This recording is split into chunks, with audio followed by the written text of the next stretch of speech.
Yes, yes, yes.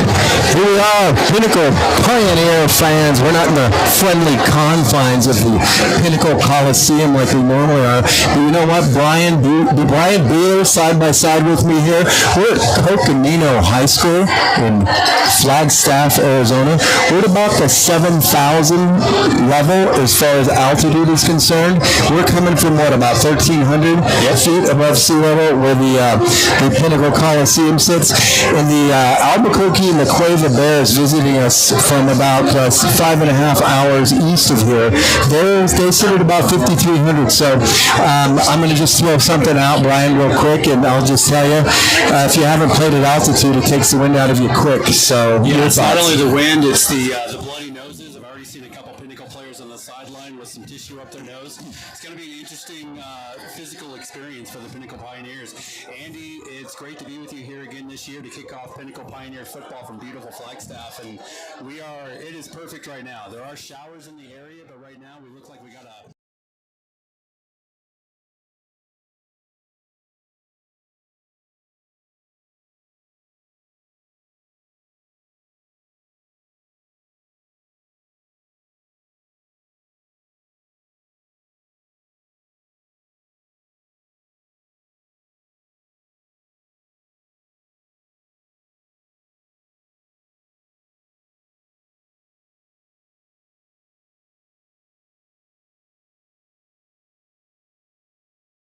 This is going to be a tough, stout test. What does the number one team from New Mexico look like? Well, we're going to find out tonight. Let me tell you, Brian, a little bit of insight. I grew up in Albuquerque, born and raised there.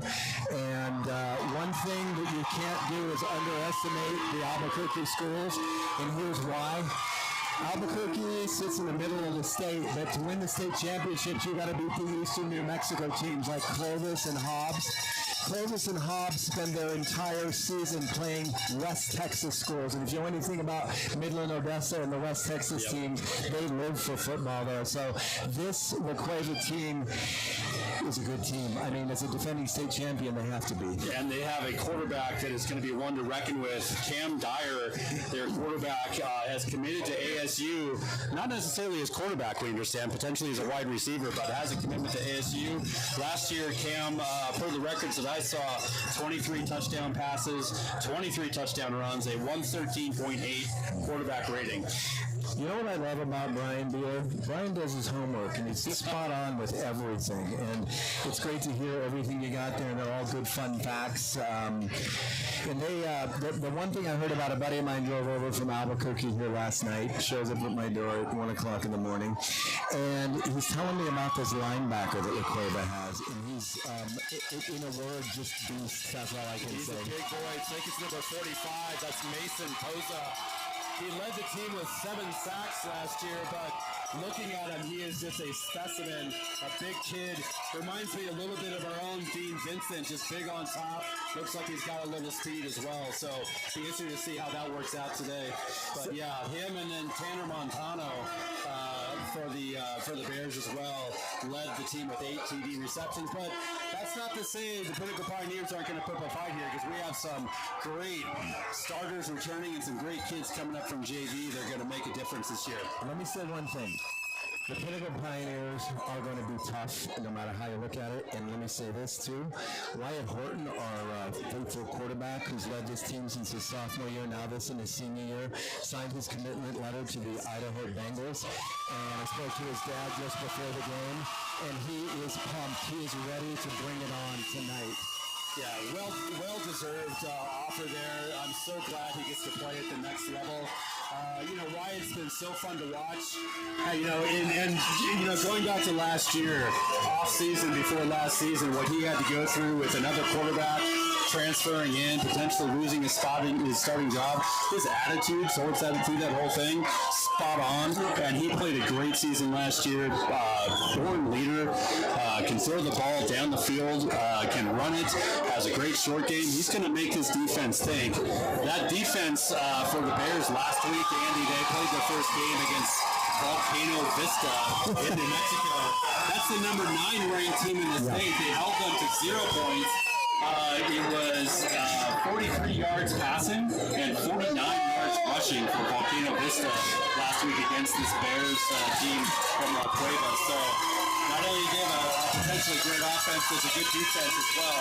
Riot's going to have a good test here to start off the season. Yeah, Volcano Vista is a fairly new high school in Albuquerque. The last few years, they're on the situated on the west side of the Rio Grande River, a little bit to the north, and it's a good school. And the Cueva Bears looks like dismantled them last week. But I think they're going to have their hands full with the Pinnacle Pioneers today. Ryan, let me ask you a question. Sure. If you, right now, we haven't seen anything, haven't looked at any film, if you had to look and, back in your mind at what we did last year and what our personnel is that we're putting on the field, give me one or two players that you think are going to be standouts this year. I'm going to let them come play real quick.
So your question, Andy, before the break was, what are the standout players that I see for this year? And I'm interested to hear your answer as well. Obviously, this team is going to ride or die with Wyatt Horton this year. That's not a bad person to have to do that with. Dean Vincent led the state, I believe, in sacks last year. My goodness, what a game he had to start off the season last year. 15 and a half sacks, 22 hurries, 6.5 tackles per game. And then Jace Pena on the receiving end, along with our good friend Josh Pinder. Wyatt has two great targets there. I think those are the players I'm really looking forward to see how they take it to the next level from what they did last year. What's killing me here, Brian, is I have the same picks. Dean Vincent, my man, Dirty Dean, I spoke to his dad just prior to the game here today, and he's pumped up. Both of them are. I talked to Dean a couple of weeks ago. Dean is fired up, and he's got something to prove here, and he's going to prove everybody right, all the people to put their faith in him. But along with Wyatt, that's a given. But Pinder and Pena, those are the killer peas as far as I'm concerned. And if Wyatt even just has a semi-good day with those two guys, this is going to be a runaway for the Pinnacle Pioneers. I hate to even say that before the game because I shouldn't. But before we get going, Brian, I got to say a quick little note here, if you don't mind. So everybody who tuned in, first of all, thank you for being here. If you're not tuned in, I would get tuned in because you're going to be on the edge of your seat. Pinnacle Pioneer Football would like to thank our incredible sponsors for generously supporting our 2024 players and the entire Pinnacle Peak football program. Thanks to the sponsors we have at Pinnacle, we're able to offer top-notch football program, and we're able to compete successfully at the highest levels in the state of Arizona. Fans, please support our sponsors when you're seeking quality establishments and services for your personal and for your business needs. These guys give generously, and we need to give back to them because we couldn't do this without our sponsors, the equipment and all the things that they provide us with. Visit the sponsor page or the website for Pinnacle Pioneer Football at pinnaclefootball.com to find a list of the sponsors. And all you have to do is click on the sponsors ad, go straight to their website, and start supporting the people that support us. That's right. In fact, this whole game is based on sponsors and boosters, us being up here at all. So we are very thankful. Our captains are out there. We had Wyatt Horton, we had Tate Majora, and we had Xavier Sanders out there for the coin toss. And it looks like the Pinnacle Pioneers are going to start off kicking the ball. That's what we want. Since they won the toss and deferred, which is the pro thing to do these days, right? Yeah. Hey, before we get started, I also want to say a huge thank you to a gentleman named Karl Marx. He's the guy who produces this. He's the guy that gives selflessly all week long. I'm going to say the guy probably works a full-time job during the week and a full-time job at the school taking care of Pinnacle Pioneer football and all the production. So thank you to Karl Marx for everything you do and making this possible. Couldn't happen without you. Absolutely. Couldn't agree more. Well, we are just seconds away from kickoff here. Pinnacle Pioneer Football 2024 season ready to go. And, just looking at the two teams on the sidelines here, I was looking at the roster for wait, I thought they were going to bring 100 kids. It's nice to see they have a normal amount. They only have 91, I think. And listen, Ryan Orza is lined up to kick. I like to call him, boom, there's the kick. I like to call him Legatron because Legatron just kicked into the end zone. There'll be no return on this one. That's right. That was a good 5 yards deep in the end zone. Ryan last year for the JV team had just a tremendous amount of touchbacks. He rarely had a guy run the ball back. It's going to be fun to watch him. He's got big shoes to fill this year. Yes, he does. But he's very capable. So we're starting off on defense here. Let me give you a quick rundown on what the Pinnacle Pioneers have on the field on defense. We're starting off on defense. We've got our cornerbacks with Xavier Sanders and Jai Ewing. Those are our corner safeties. Dominic Polito. I love that kid. I don't know why, but I do. And Braden Flick following in the footsteps of his brother from last year. The Cueva Bears are going into the shotgun. I'm going to call out the rest of the guys here in a minute. Nobody in the backfield. There's a snap. Quarterback keeper going to the right side over the right tackle. And he's met for a very short gain of maybe 1 or 2, Brian. Very nice containment there. It was a nice move by Dean. He was coming off the edge, but he read run right away. Stop there was that play. Brady Boquist also went on the tackle. That's it. Dirty Dean Vincent has good football acumen. He knows where the ball's going to be. He's like the Wayne Gretzky of Pioneer football. Also, on our edge for the defensive end, we got Brady Boquist. Hang on a second. I'm going to call out a few guys. The linebackers, we've got Owen Pimbert, Dean Vincent, Joe Day, and Jack Gazier. Those guys are in the linebacking core. Those guys are going to clog up the middle. Here comes the snap out of the shotgun again. He looks left, looks right. He's going right, running right. He'll play the quarterback. He's tackled. He's hit pretty good by our number 9, Jack Gazier, after a pickup of about 5, maybe about 5 yards on that one, Brian. Dylan Acree on the play as well. Great pursuit, and we're looking very good. The first play, there was a loss of about 2 yards. Looks like we were sitting about 3rd and 3. This is a big set of downs. If we can hold the state champions from Albuquerque, New Mexico to a 3-and-out, that would be a huge accomplishment here in the early going, Brian. Working again out of the shotgun, nobody in the backfield. Here comes the snap. We have a false start on the offense, I believe. I think I saw it was either the wide receiver or the right guard. Oh no, they called offsides on Pinnacle. That's a tough one because that's going to give them a first down. It's a first down. I couldn't see who jumped. It looks like everybody moved at the same time, but unfortunately, Pinnacle Pioneers gave one away there at 3rd and 2. Let's just hope that's the only miscue we have all game. That'd be nice. Here we go again out of the shotgun. Nobody in the backfield. He looks left. He's got a huge rush up the middle. That was a huge blitz coming in for number 45, Dylan Acree. And did he have, was that Joe Day? No, that was number 8. He had Owen Pimbert and Dylan Acree lit up Albuquerque. Untouched. And that quarterback had no time. He was dropping back, took one look, and he had 2 Pinnacle Pioneers in his lap. Loss of 8 yards. So this will be the first time an offense is set out of the shotgun that the Cueva Bears go to the running back. They hand off this to the running back. His own blocker tripped him up at the line. And then he was touched, like 2-hand touch. And he was called down by Brady Boquist. Great play.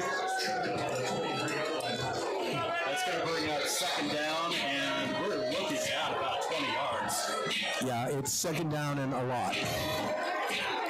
Hey, well, we got a second. I want to call out somebody. That's Liberty GMC. Big sponsor. Pioneer football again, Liberty. Played with heart. Liberty GMC delivers with professional grade. Pioneer parents, check out the exclusive discounts at Liberty GMC, the dealer you know, the service you trust. Long field by La Cueva, but well guarded by two Pinnacle Pioneers. Not really a chance there. Their lead receiver from last year, Tanner Montano, might have gotten a finger on it, but that's going to bring up 4th down and about 19. I saw.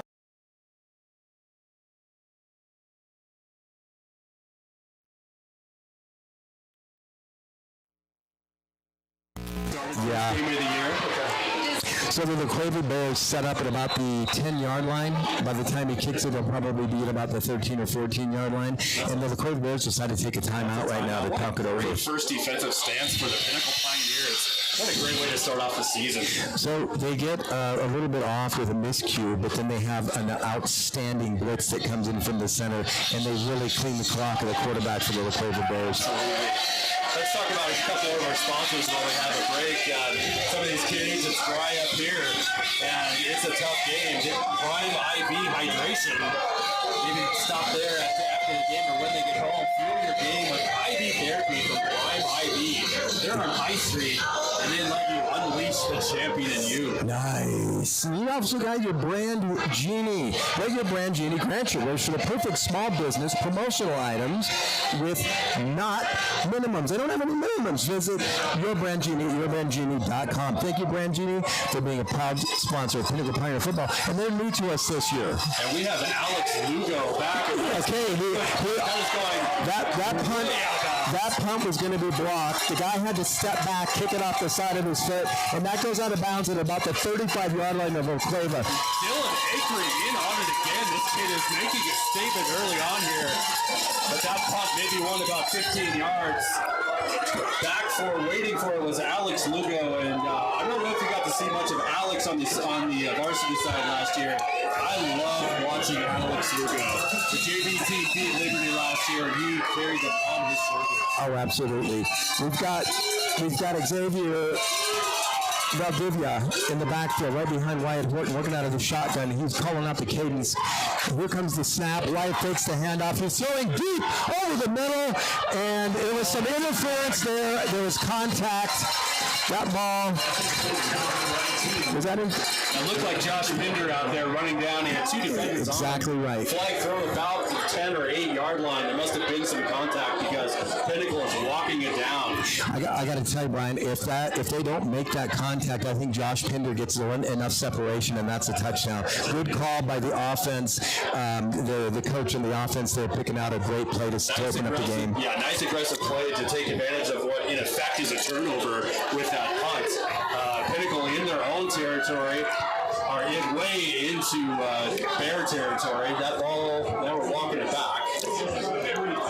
Well, in high school football, you can correct me if you know something different than me, Brian, but it's not a spot foul on interference. It's an actual yardage play where they walk off 10 yards. So we expected it down at the 5, but we get it at the 20. So we still pick up 10 yards, and it's still a pass interference. First down. Back on first down again. Wyatt Horton again. He will probably, most likely, as he always has, worked out of the shotgun. He has one running back in the backfield, just lines up to the left. Getting ready for the snap. You heard the clap of the hands from Wyatt Horton. Here comes the snap. He hands off to the only back. He cuts to the right, over the right tackle, and he's down to the 15-yard line. We got another late flag that came in well after the end of the play. We'll see what that was.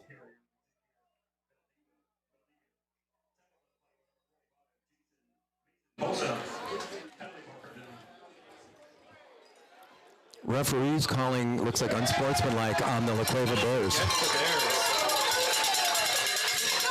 Brian, I don't want to get a big head over this because we got a lot of football to play, but I'm very impressed with how we're starting off with the discipline and the way that we are executing on the plays being called. Go right back to the line, not wasting any time after that penalty. They have first and goal from about the 8-yard line. Valdivia in the backfield again. Wyatt Horton barks out the command, claps his hands. Here comes the snap. He takes the ball, tries to dump it off there. And that was going to be a little dump off to Jace Pena. I expect a lot, Brian, as do you, from Pena and Pinder, the killer peas. Well, we talked about it before the game. The first two attempts were to both those young men. That one was just a little off. Throw out to the left flat for Wyatt. He's lining up again. Once again out of the shotgun, Valdivia behind him. Here comes the snap. Hand off to Valdivia, goes over the left guard. He's to the 5, he's to the 3, down at about the 2-yard line. Great run there by Xavier up down the left side. Good blocking by the offensive line to support him as well. That's going to bring up 3rd down and goal. Looks like they spotted the ball right around the 3-yard line. Working again out of the shotgun as Wyatt claps his hands. Here's the handoff to Valdivia, and he is down to the 1-yard line. I think he was down prior to the ball crossing the goal plane. All right, early call, Andy. Is this our 4th down? Looks like we're going, not even questioning it. Wyatt Horton's going to keep it right now. Go over the left. There you go. That's a touchdown. Folks, it's a great start to the 2024 Pinnacle Pioneer football season. Wyatt Horton calls his own number with the keeper, takes it in for 1 yard, and a 6-point lead right now for your Pinnacle Pioneers. Yeah, it's not only the good play there, Andy, but I love just the attitude they brought out on both sides of the ball to start this game. The offense just went there and just ran it right down, methodically put that in the play, into the end zone. Great little run there by Wyatt Horton. Scores another running touchdown for his Pinnacle Pioneer career. We're still extremely early in the game, but I have to say this. The Pinnacle Pioneer coaching staff, from what I can see right now, and Brian, I know you're going to agree, has these guys very, very prepared. However, the extra point was blocked.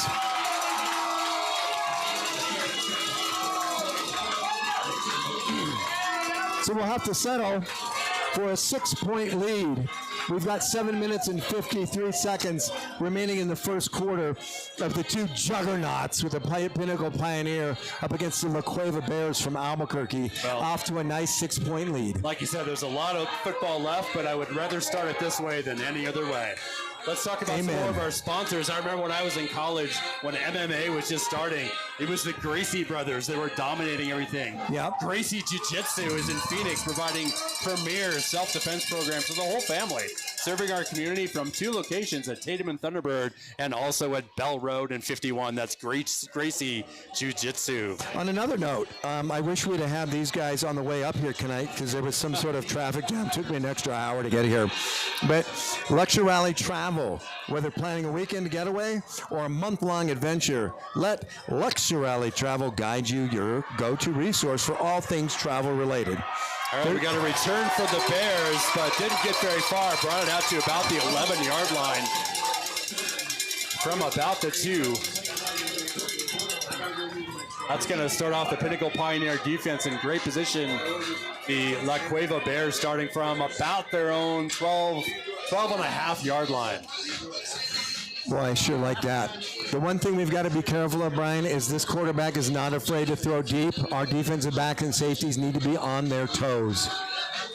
A little surprising, their first few play crawls, Andy, were definitely on the conservative side. Let's see if they open it up a little bit on the Cueva. They open up with a running back in the backfield. Quarterback working out of the shotgun. He fakes the handoff. The quarterback keeps it up left side over the left tackle. He'll be brought down after a gain of about a yard. Yeah, if not that. much there. Great job by the Pioneer defensive line, and the linebackers filling the gaps right in between them. They did not let that quarterback get very far. I am assuming this quarterback, because he has so many rushing touchdowns, is going to eventually bounce this out and try to go to the edge as well. You can count on that. And on that, here's the snap. Handoff, faked, and we've got a pickoff. Jack Gazier, number 9. That's a touchdown! All right, folks, here's what we got. La Cueva Bear quarterback under intense pressure, throwing off his back foot, throws one up for grabs.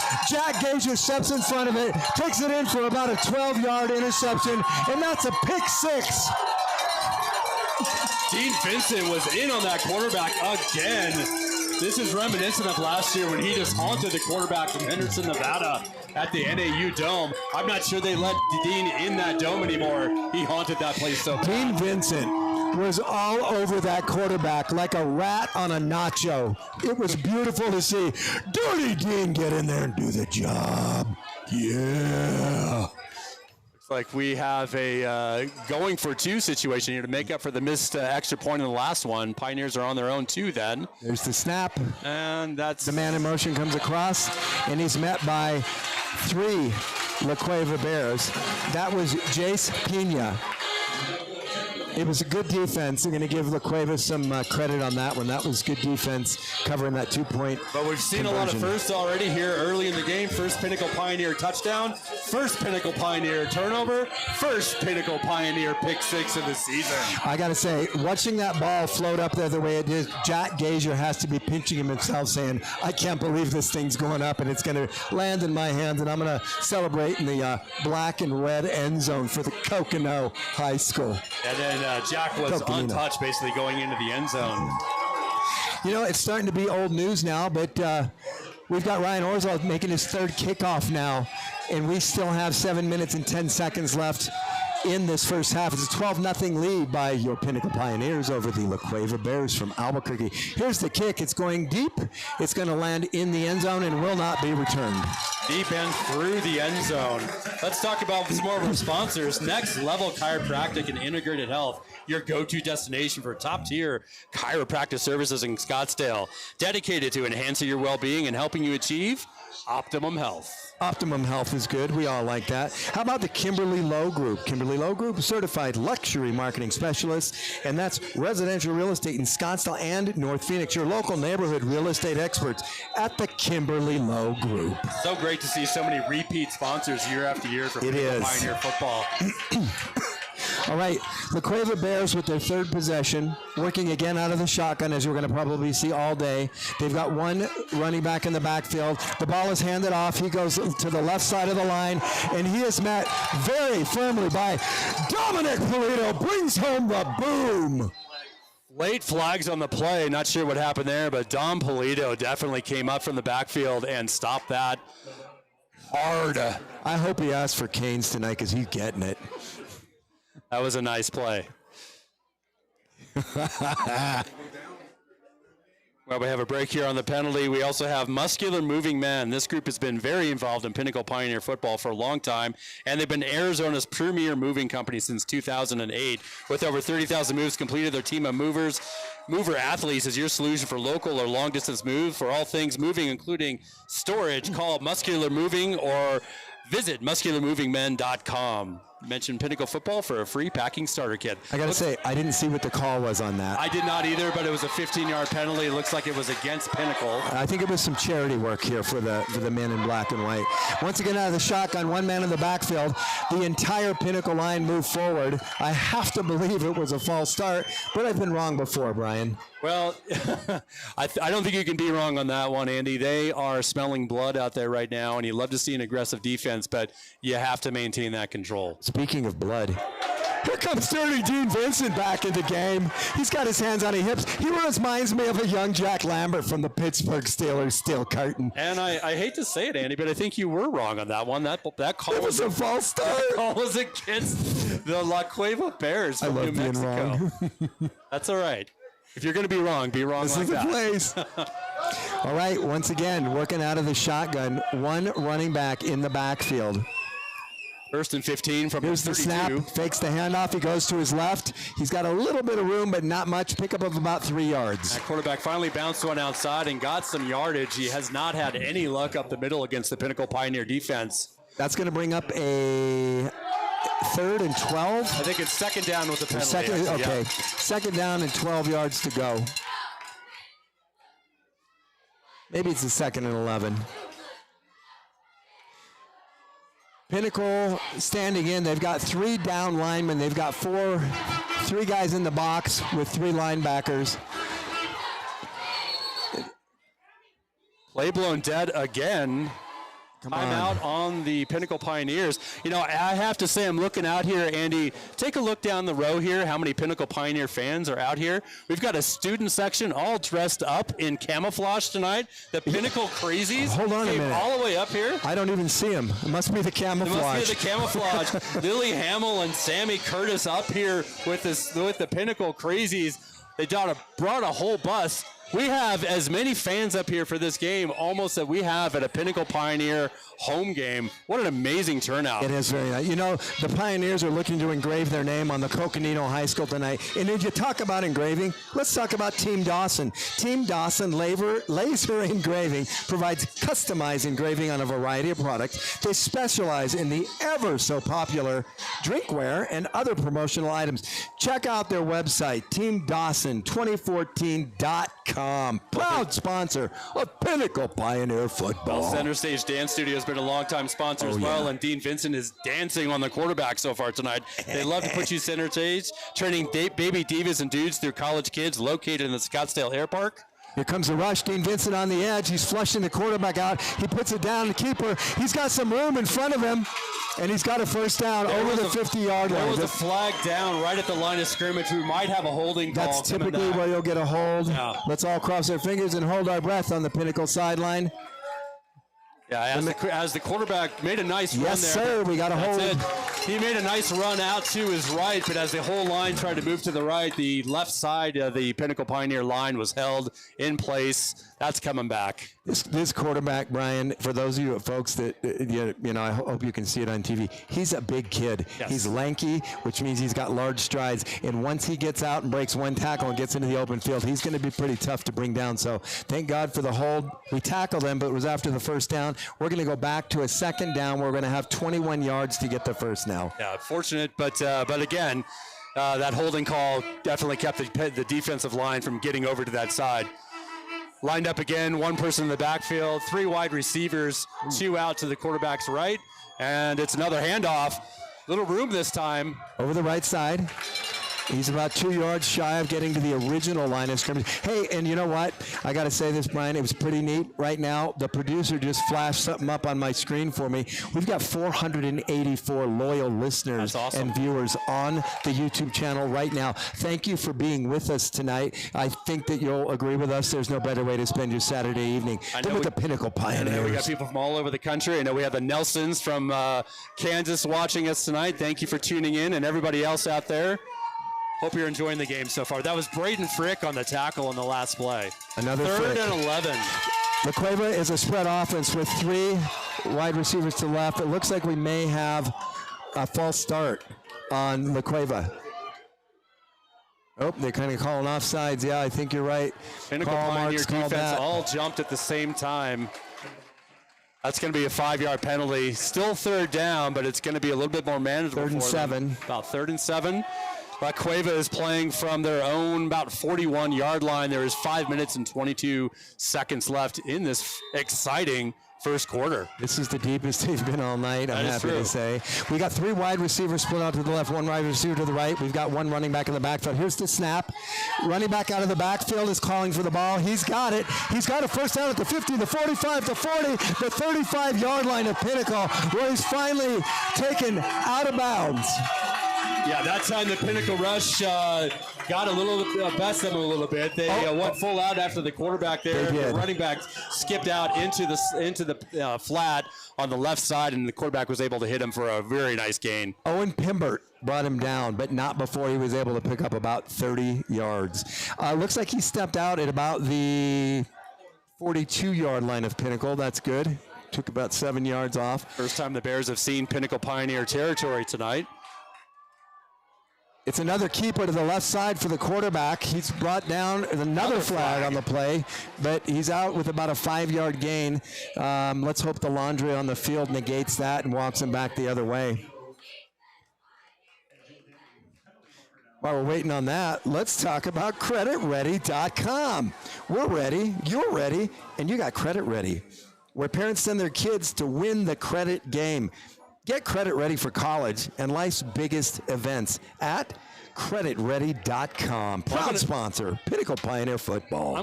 This ad is gonna hit me a little differently now that I've got a driver in the house. Learn to drive. I can't say enough how important it is to get kids into a driving school so they can learn how to appropriately drive and keep those roads safe. They create confident drivers. Pinnacle family owned and operated. They cater to your specific needs and they work around your schedule. For further information, visit learntodriveaz.com. That's another penalty on the Pinnacle Pioneers there, Andy. And another first down for La Cueva. You know what? And back to the driving school, if any parents are going to agree with this. The best thing you can do to save yourself from a heart attack, hypertension, and high blood pressure is send your kids to driving school. And hopefully it's learn to drive. Out of the shotgun, here's a pass. It's a short pass over the middle. Could have been picked off by Pinnacle, but it wasn't. Batted down. We got another flag on the play. This looks like it might be a pass interference or a hold on the defense. Yeah, Xavier Sanders got a hand on that ball right after it got out of the quarterback's hand. I think it's a hold on the Pinnacle Pioneers. In the backfield or in the secondary? Yeah, the short in the secondary. Yeah, it's a hold.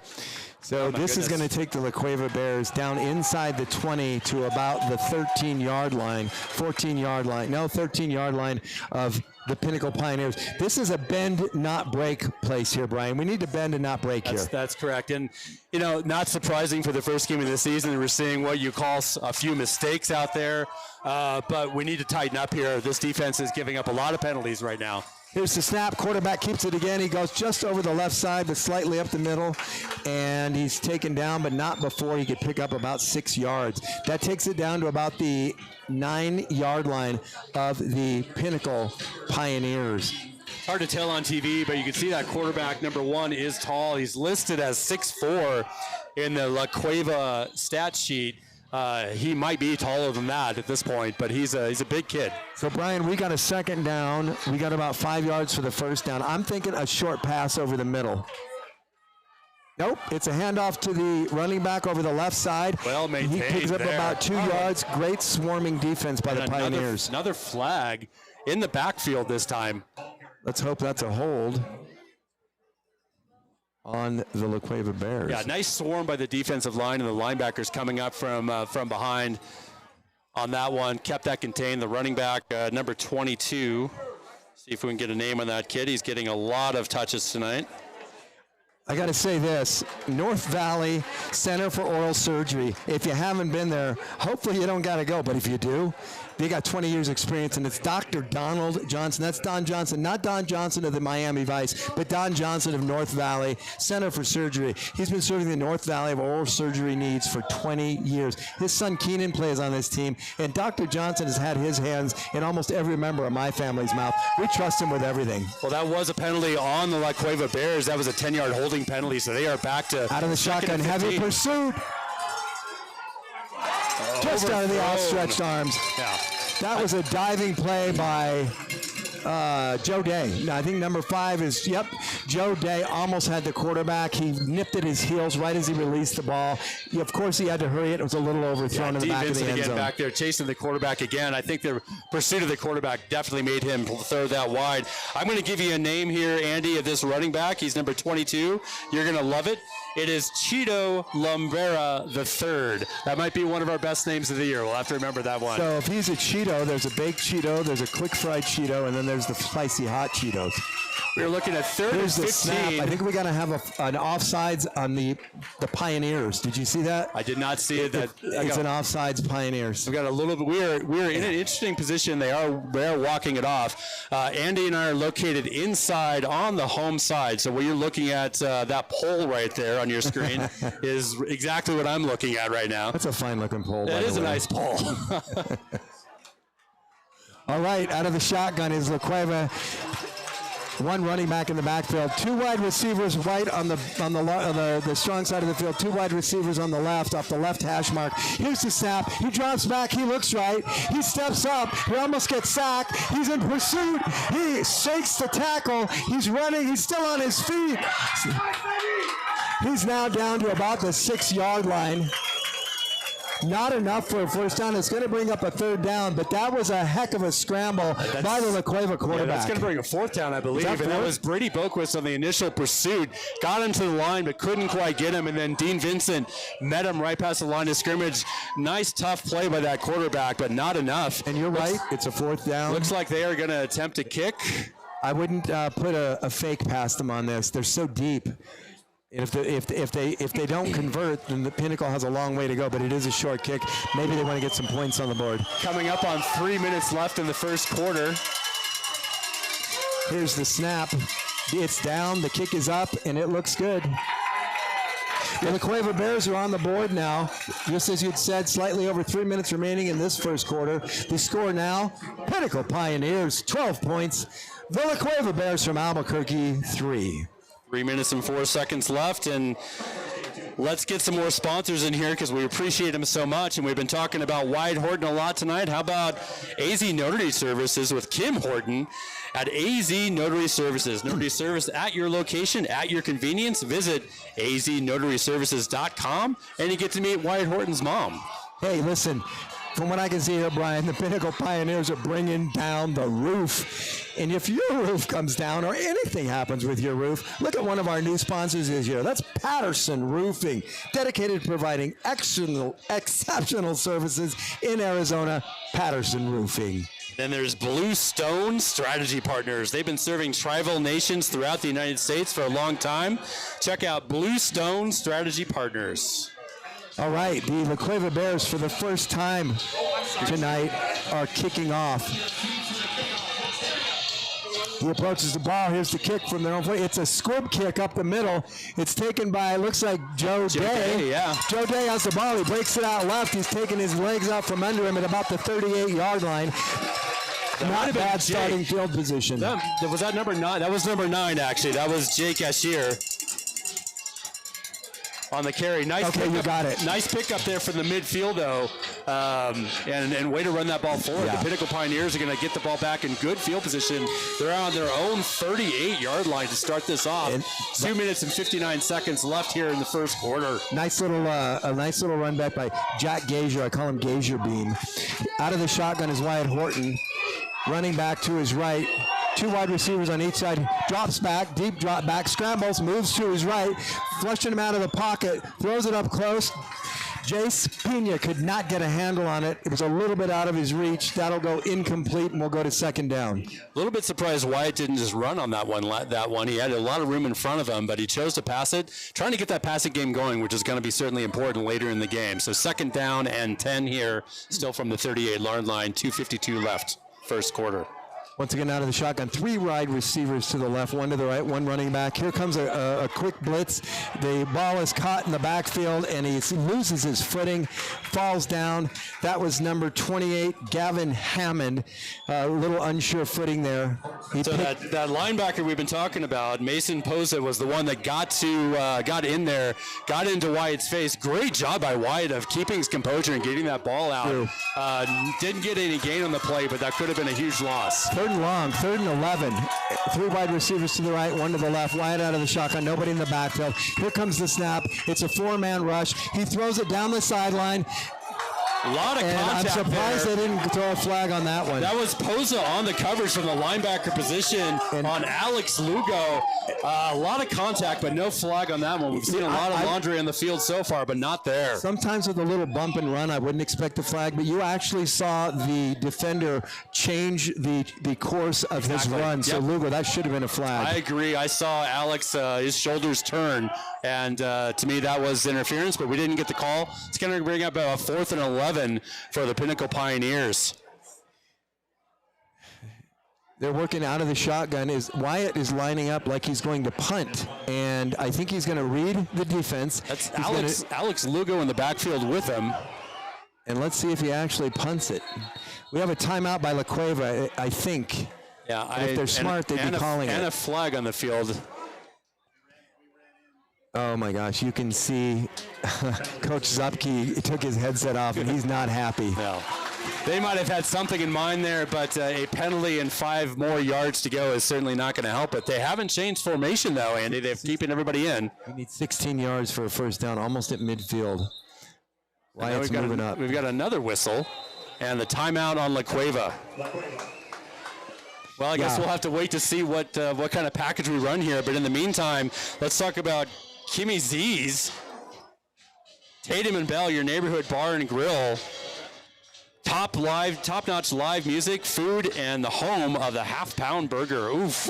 I want one of those. That's the best sports bar in Phoenix. That's Kimmy Z's.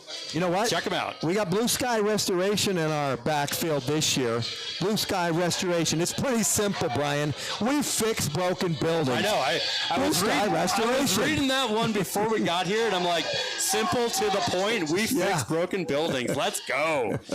How about Malohi Fitness? Again, a longtime sponsor of Pinnacle Pioneer Football. Find your strength at Malohi Fitness, located at 25th Place and Rose Garden. There's such a long sponsor. I should have that address memorized by now. Yeah, Malohi Fitness. They've been around a while. And you know what? We're cleaning up the field right now with the La Cueva Bears. I hope that continues. If you need something cleaned up, call Made Pro. Cleaning is deeper with Made Pro. That's Made Pro, proud sponsor of Pinnacle Pioneer Football. Yes, they are. Okay, 2:14 left. We are sitting in what looks more like a punt formation now for the Pinnacle Pioneers. Low snap, but he does get the punt away. That's a pretty good punt.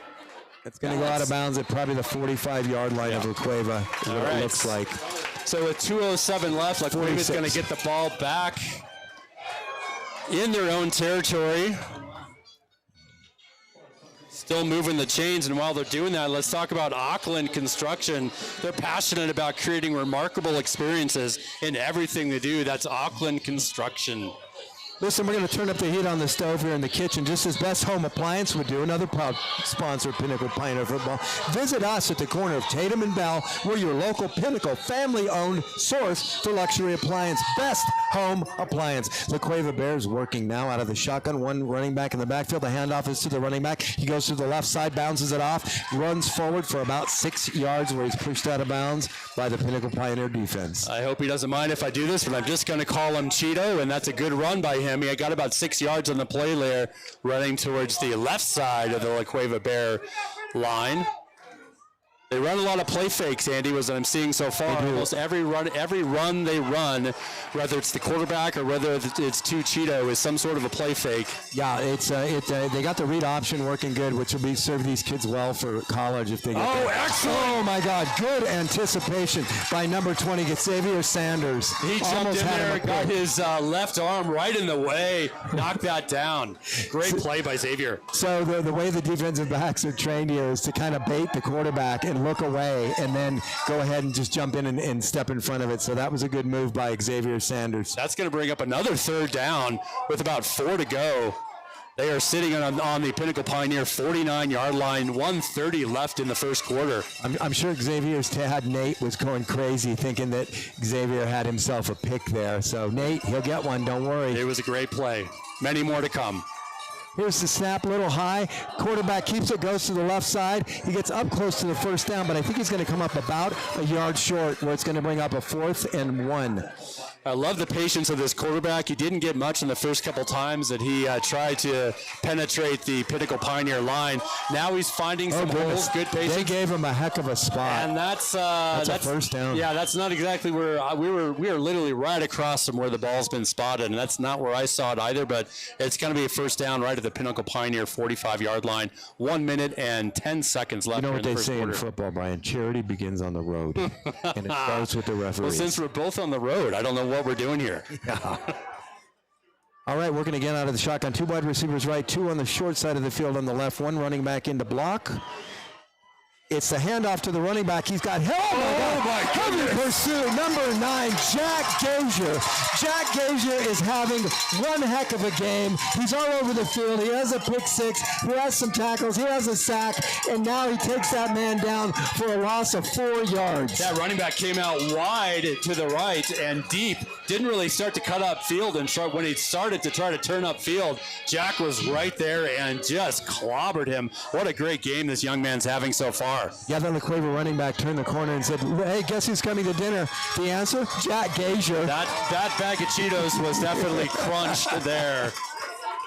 All right, 2 wide receivers left, 2 to the right, working out of the shotgun again. Cheeto in the backfield behind the La Cueva quarterback. Here's the snap. He looks right. He's bouncing around a little bit. He's taking the ball, keeping it running up the middle. He's got a first down at the 35, 30, 25, out of bounds at the 20-yard line.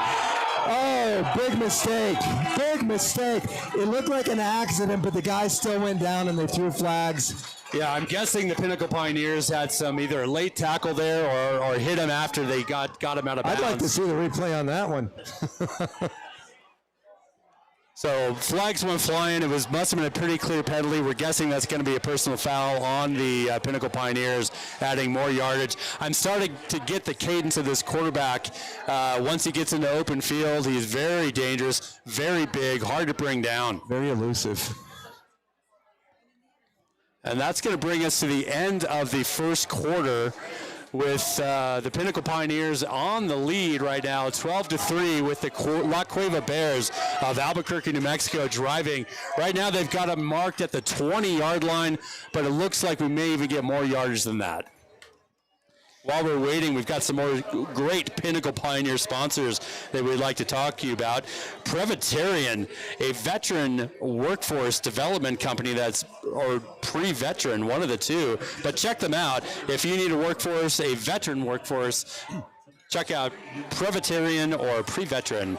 You know what, and Brian, something I hope we see some of these Pinnacle Pioneers in their future is on the front of a sports card with a big smile and a big fat contract. You know what, if you need sports cards, take yourself to Valley Wide Sports Cards. Family owned, family friendly. Drop by for all your trading card and collectible needs. Located at 90th in Via Linda. That's Valley Wide Sports Cards. Back for another year of Pinnacle Pioneer football sponsorship. That's right. Finally, Silver Strand Pools. What would be better than after a tough game like this than a dip in the pool? I don't know. Luxury outdoor living brought to you by Pinnacle Pioneer sponsor Silver Strand Pools. So we got the La Cueva Bears now with a 1st and 10 at the 9-yard line. They're working out of the shotgun. It's a handoff. Nope, it's a keeper by the quarterback. He jogs right, shoots left, goes up the middle, and scores a touchdown just like we might have thought, Brian. That's 6 points. We got a flag. Another flag down. It was so late. I can only imagine that this might go against La Cueva for something they were doing while they were celebrating, but we shall see. Sadly, it's after the score, so this is going to be a penalty that is chalked on somewhere else, but it will not likely negate the score put up by the Pinnacle. It will not. And again, this quarterback is catching his stride. Cam Dyer, headed to ASU.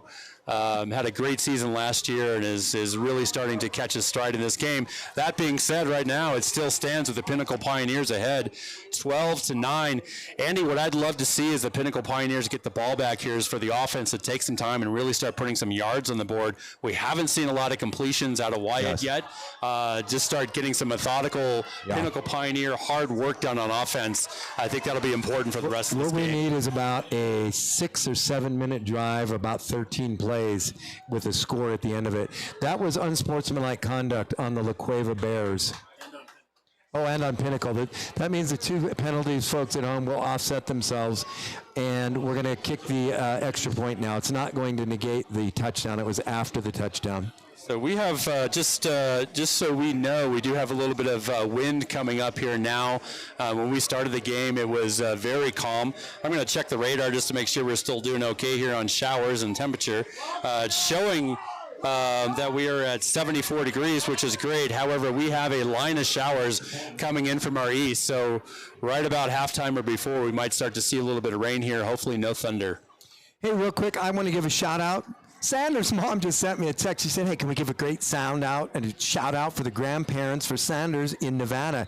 They're cheering on Xavier right now and the Pioneers. Hey, thanks for tuning in, grandparents. We appreciate you being here. Yeah, absolutely. Thank you for being here. As we're getting ready for this one, let's talk about North Valley ENT. North Valley Ear, Nose, and Throat Associates, providers of professional, comprehensive ear, nose, and throat medical care and treatment in a compassionate and friendly environment. That's North Valley ENT. And if I'm not mistaken, that is Josh Pinder's mom that is with North Valley ENT. So thank you for that. Hey, and thank you for another loyal listener, Patty Sweets. He's on the line right now, one of the 484 loyals. He's at every game, or he's on the line if you can't make it to the games. Love having you in the house, Patty Sweets. Thanks for being here. That extra point from La Cueva is good, making it Pinnacle Pioneers 12, La Cueva Bears 10 with 11 minutes and 54 seconds left in the second quarter. I'm showing Andy my radar picture here so he can see what's coming. Hopefully this storm, it looks like it's starting to dissipate a little bit as it's moving towards us. Hopefully it will just be some light showers.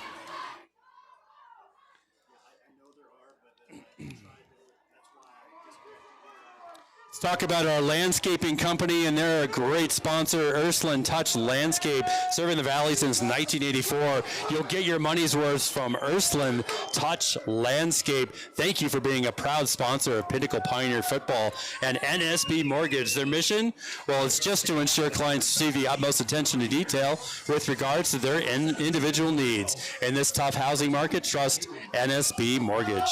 And for you folks at home or watching us on the online feed, have to apologize. We're having a little bit of connectivity issues here, so our audio may be a little in and out. Thank you to Dominic's grandma, Marcia Merritt, phoning in here from Seattle, Washington. We're hoping that these are corrected and you guys get the best of everything tonight. There's the kickoff, fielded down about the 1 yard line. The ball is brought up, and that was taken by... Give me a number. We got number 17. That's Deuce Postel. Deuce Postel. Deuce Postel started off as a quarterback with the freshman team, moved to wide receiver last year when Drew Varsano took over the quarterback position, and has been a valuable asset to Pinnacle Pioneer football in the lower ranks so far. It'll be great to see what he does in the varsity ranks for the next 2 years. Working out of the shotgun, 3 wide receivers left, one coming in motion right in front of Wyatt Horton. Here comes the snap. Wyatt Horton holds the ball out. Doesn't give it off, though. He keeps it, and he's stacked up for about a 5-yard loss by 3 La Cueva Bears.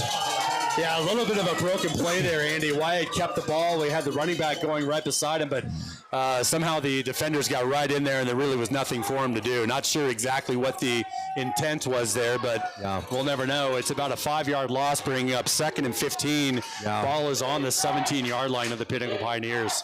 Another thank you shout out to Seattle to Marcia and Roger Merrick, Dominic Polito's grandparents. They're at every game, or they're online with us. They're here tonight again. Thanks for being with us. Wyatt out of the shotgun, dumps it off to Valdivia. Valdivia has the ball up to the 30, down to the 34-yard line. Brian, I think he's got himself a first down. He put his head down and he said, hey, meet me. I'll see you at the first down marker. That's right. Xavier Valdivia with the reception there. Finally, the first real solid offensive play from the Pinnacle Pioneers. Great job. No huddle offense. 3 wide receivers left. Wyatt drops back, looks, throws it off again to Xavier. He is out at about the 36, 37-yard line. Pickup of about 5 yards. I love the no-huddle offense, Brian. What do you think? I do too, and this is exactly what I was hoping for coming into this drive. Just some methodical plays, get some completions for Wyatt, get this offense rolling, because I got to tell you, this La Cueva offense is coming for them now. They're hitting their stride, and we're going to have to match it. All right, 2 wide receivers to the left. We got a couple tight ends in. Wyatt asks for the snap. It's a handoff up the middle. Xavier Valdivia right up the middle, close to the first down marker. If I have to call it, I say he's got it. Move those sticks. I think that was actually Gavin Hammond on the carry, number 28. Sorry about that. You are right. Gavin, great job. Hey, 1st and 10, do it again. Nobody wants to hear that, but I said it anyway. Long pass down the middle. Got a man open. Oh, and the La Cueva Bear, just at the last minute, gets his head in the way, bounces off the helmet, falls as an incompletion. Jace Pena did not have a really good chance to get a little more mustard on that one, and Jace would have been standing in the end zone right Jace now. had a good yard separation between him and the guy behind him for a moment there. Had to slow down a little bit for that ball. They're going to get in sync. That was a good, strong throw. Maybe a little bit against the wind that I'm seeing blowing here. The one thing that I would love to see is wide receivers pick up the idea is when the ball's underthrown, just stop, pick up if you can't catch the ball, you're at least going to get a pass interference call. That's right. We got another good run up the middle here. We'll give a call out to, that was either Gavin Hammond or Xavier Valdivia. I see Blake Donnelly in there with a little blocking, but I didn't see who had the ball. I apologize to listeners at home. they're shuttling in another play. That play comes in from Jace Pena. Yeah, I think that was Gavin Hammond on that carry there, right up the middle again. Great job by Gavin. This is going to be 3rd down and 5. Pinnacle Pioneers are right on the 50-yard line. 10 minutes left in the second quarter. This is an important first down right here because of field position, not that, but not only that. Here's the ball thrown outside, a little overthrown. Could have been picked up by Deuce Postel. Yeah, that was outside to the left to Wyatt's left. Deuce Postel. Deuce Postel had a chance. Wyatt overthrew him by a little bit. He did have an open man, though. And that's going to bring up 4th down and about 5 from the Pinnacle Pioneer 50-yard line. Looks like they are planning on giving this a run. Wyatt Horton is deep into the backfield. Again, looking like a punt option here. He's got Alex Lugo in front of him. That's a short snap. Alex Lugo. It's a short snap with like a reverse type of play. And he powers his way up for a first down. That's Blake Vanelli with the ball.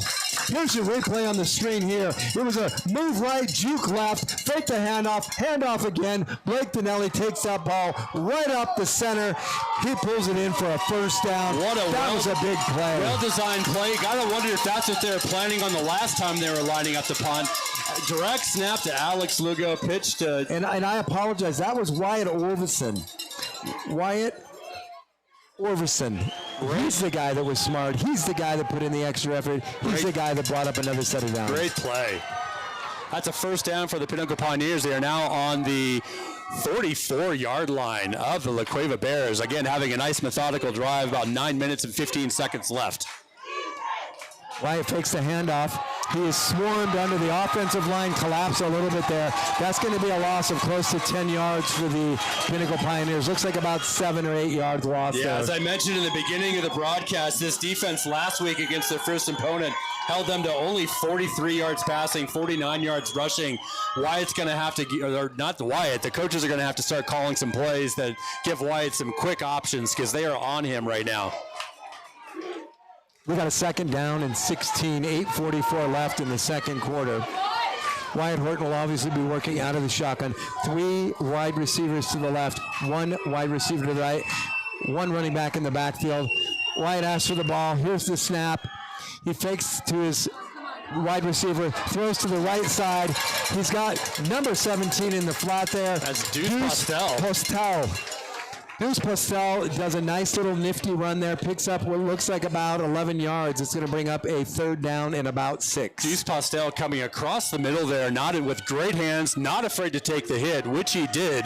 3rd down and about 7 or 8 to go. They are sitting on the 43-yard line of the Bears. Again, 3 wide receivers to the left. Here comes the snap. 1 running back in the backfield. Clap your hands, Wyatt. Here it comes. There it is. They're bringing a big rush. Incomplete. That ball was intended for our man, number 10, Charlie Tabor. Couldn't get the handle on it. That's going to bring up a 4th down for Pinnacle. Obviously, they're going to put Wyatt in as a punter again. Maybe we'll see a trick play. Yeah, what do you interesting. think, twice in a row, Brian? Wyatt is still in. They brought in a whole new line for him to play with, so it's not the same lineup as they had on 3rd down for sure. So something is afoot here. You've got Alex Lugo in front of him again. Wyatt Horton sitting in punt formation. Here comes the snap. Wyatt decides to kick this one away, and it's a darn nice kick, too. That's going to land at about the 5 and roll right into the end zone. Did it? They downed it at the 1-yard line. Oh, my goodness. What a Pioneers. Wyatt, you're going to go down in history for that one. But you know what? Give a lot of credit to the coverage team for getting down there and keeping that thing from going in the end zone. Yeah, I'm not going to be able to call out the player who got that, but one player went flying into the end zone. It looked like he batted the ball back. What a great play on special teams there. Andy, have you seen Wyatt Horton punt before? Is this something new? No, it's the first time I've seen it. I actually saw it once in one game a long time ago. And what a great punt it was. Right, coffin corner on the 1-yard line. Pinnacle defense now lining up. The Bears of La Cueva sitting on the 1 yard line, their own 1 yard line. What an opportunity to make something happen here for the Pinnacle defense. I don't know. How do you spell safety? S-A-F-E? Is there an E in it? F-E? Let's hope for that. Let's cross our fingers. I think you spell it deuce is how you spell it. Here it comes. The Bears quarterback keeps it for himself. He gets out about the 5 yard line to pick up a 4. Yeah, smart, safe play by La Cueva there. Keep it on the ground. Let that quarterback do his job. Little bit of breathing room now for them. A little bit of breathing room. You know what? While we've got a second here, let's talk about, dinner tonight. I don't know what to do, but if I had my pick, if we were a little closer to home, I'd be going to Lorenzo's for some pizza. Authentic Italian cuisine where friends and family gather. It's Lorenzo's.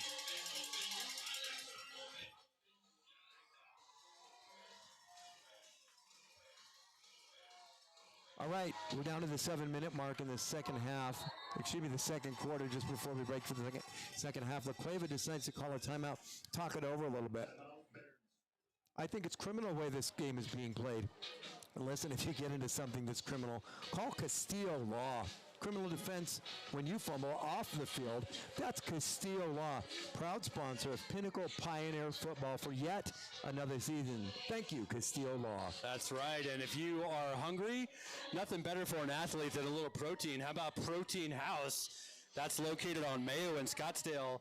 A healthy, fit kitchen, clean, eat clean, train mean, and get lean. That's Protein House. Then there's Promotion Vault. They do rewards reimagined. Check out Promotion Vault for your rewards. I guess it's for promotions, right? I guess so. Yeah. Yeah, we're looking at the radar here. A little update on the rain. Nice. Keep your fingers crossed at home. Keep your fingers crossed in the stands. We've got still some wind blowing, but it's dying down a little bit. And a little bit of a shadow forming over us where the rain doesn't seem to be coming. The storm seems to be dissipating a little bit. Hopefully this will stay away from us, or at least for the next 6 or 7 minutes, so we can get the second quarter done and over with before any rain comes. La Cueva regroups a little bit on the sideline after that timeout. They're back on the field. The Warriors from Pinnacle also standing at the line of defense. Nobody in the backfield, just to the Cueva quarterback. Man goes in motion, fakes the handoff. The La Cueva quarterback keeps it, breaks it out to the right, to the 5-yard line, to the 10-yard line, pushed out just about the 10-yard line. He's going to be just shy of the first down. I think it's going to bring up a third and a little less than 1. Yeah, he should be shy. The umpire's foot there is on the 10, so it should give him a yard to go. Yeah. I see some guy on the La Cueva sideline, waving for a first down. Listen, wave all you want, but wave goodbye because they've got a third down. Yeah, it doesn't hurt to ask, right? So that's going to be 3rd and 1. Looks like it's right on the 10-yard line. We've got 6 minutes and 20 seconds left here in the second quarter. Again, empty backfield for the Cueva quarterback. Here comes a half. Of course he's running. He's running to the right. And I think he's going to have the first down. He was hit pretty hard by Owen Pimbert. Owen Pimbert with a nice little tackle there. It's going to be a first down, but I don't mind he needs to learn that he's going to get hit. The more we hit him like that, the less he's going to feel free as he gets to the line of scrimmage. Good play there, even though it did allow the first down, held him to about a 1-yard gain. The one thing we can't let this do is become the La Cueva quarterback evening show. Well, it's very clear this La Cueva team operates on this quarterback's shoulders. He drops back. He throws to his right. To his left. That ball is a little over the wide receiver's hands. Number 3, outstretched. Coverage on the play on that one was provided by Braden Frick and a little bit of help from his friend, Jay Ewing. Yeah, that ball was barely overthrown. He did have a step on the Pinnacle defender, so there was an opportunity there. That's going to bring up 2nd down and 10 from about the 12-yard line. Clock still not ticking down, but has ticked down to 5:47 here left in the second quarter. Here comes the snap. It's a keeper again. He rolls to his right, and it bounces in and out of the wide receiver's hands for La Cueva. Falls incomplete. Now we're going to bring up a 3rd and 10. This is going to be interesting, Brian. You heard about your own 11-yard line. You got a quarterback that can run, and he hasn't been very successful with the pass. But we got a long way to go. We need these fans to get into this game right now. Yeah, it's an interesting call. I would have their pass plays have not been successful at all. You got a quarterback like that could run so well. You would have thought they would have run that Now they're back into the corner a little bit, asking that quarterback to give them this 10 yards. If, in fact, that's what they do, it's going to be a tough call with this Pinnacle defense. Crowd is on their feet, urging the defense on. They got 3 wide receivers. He throws to his running back out of the backfield. He's got tons of room in front of him. That was just very poorly defended by Pinnacle, unfortunately.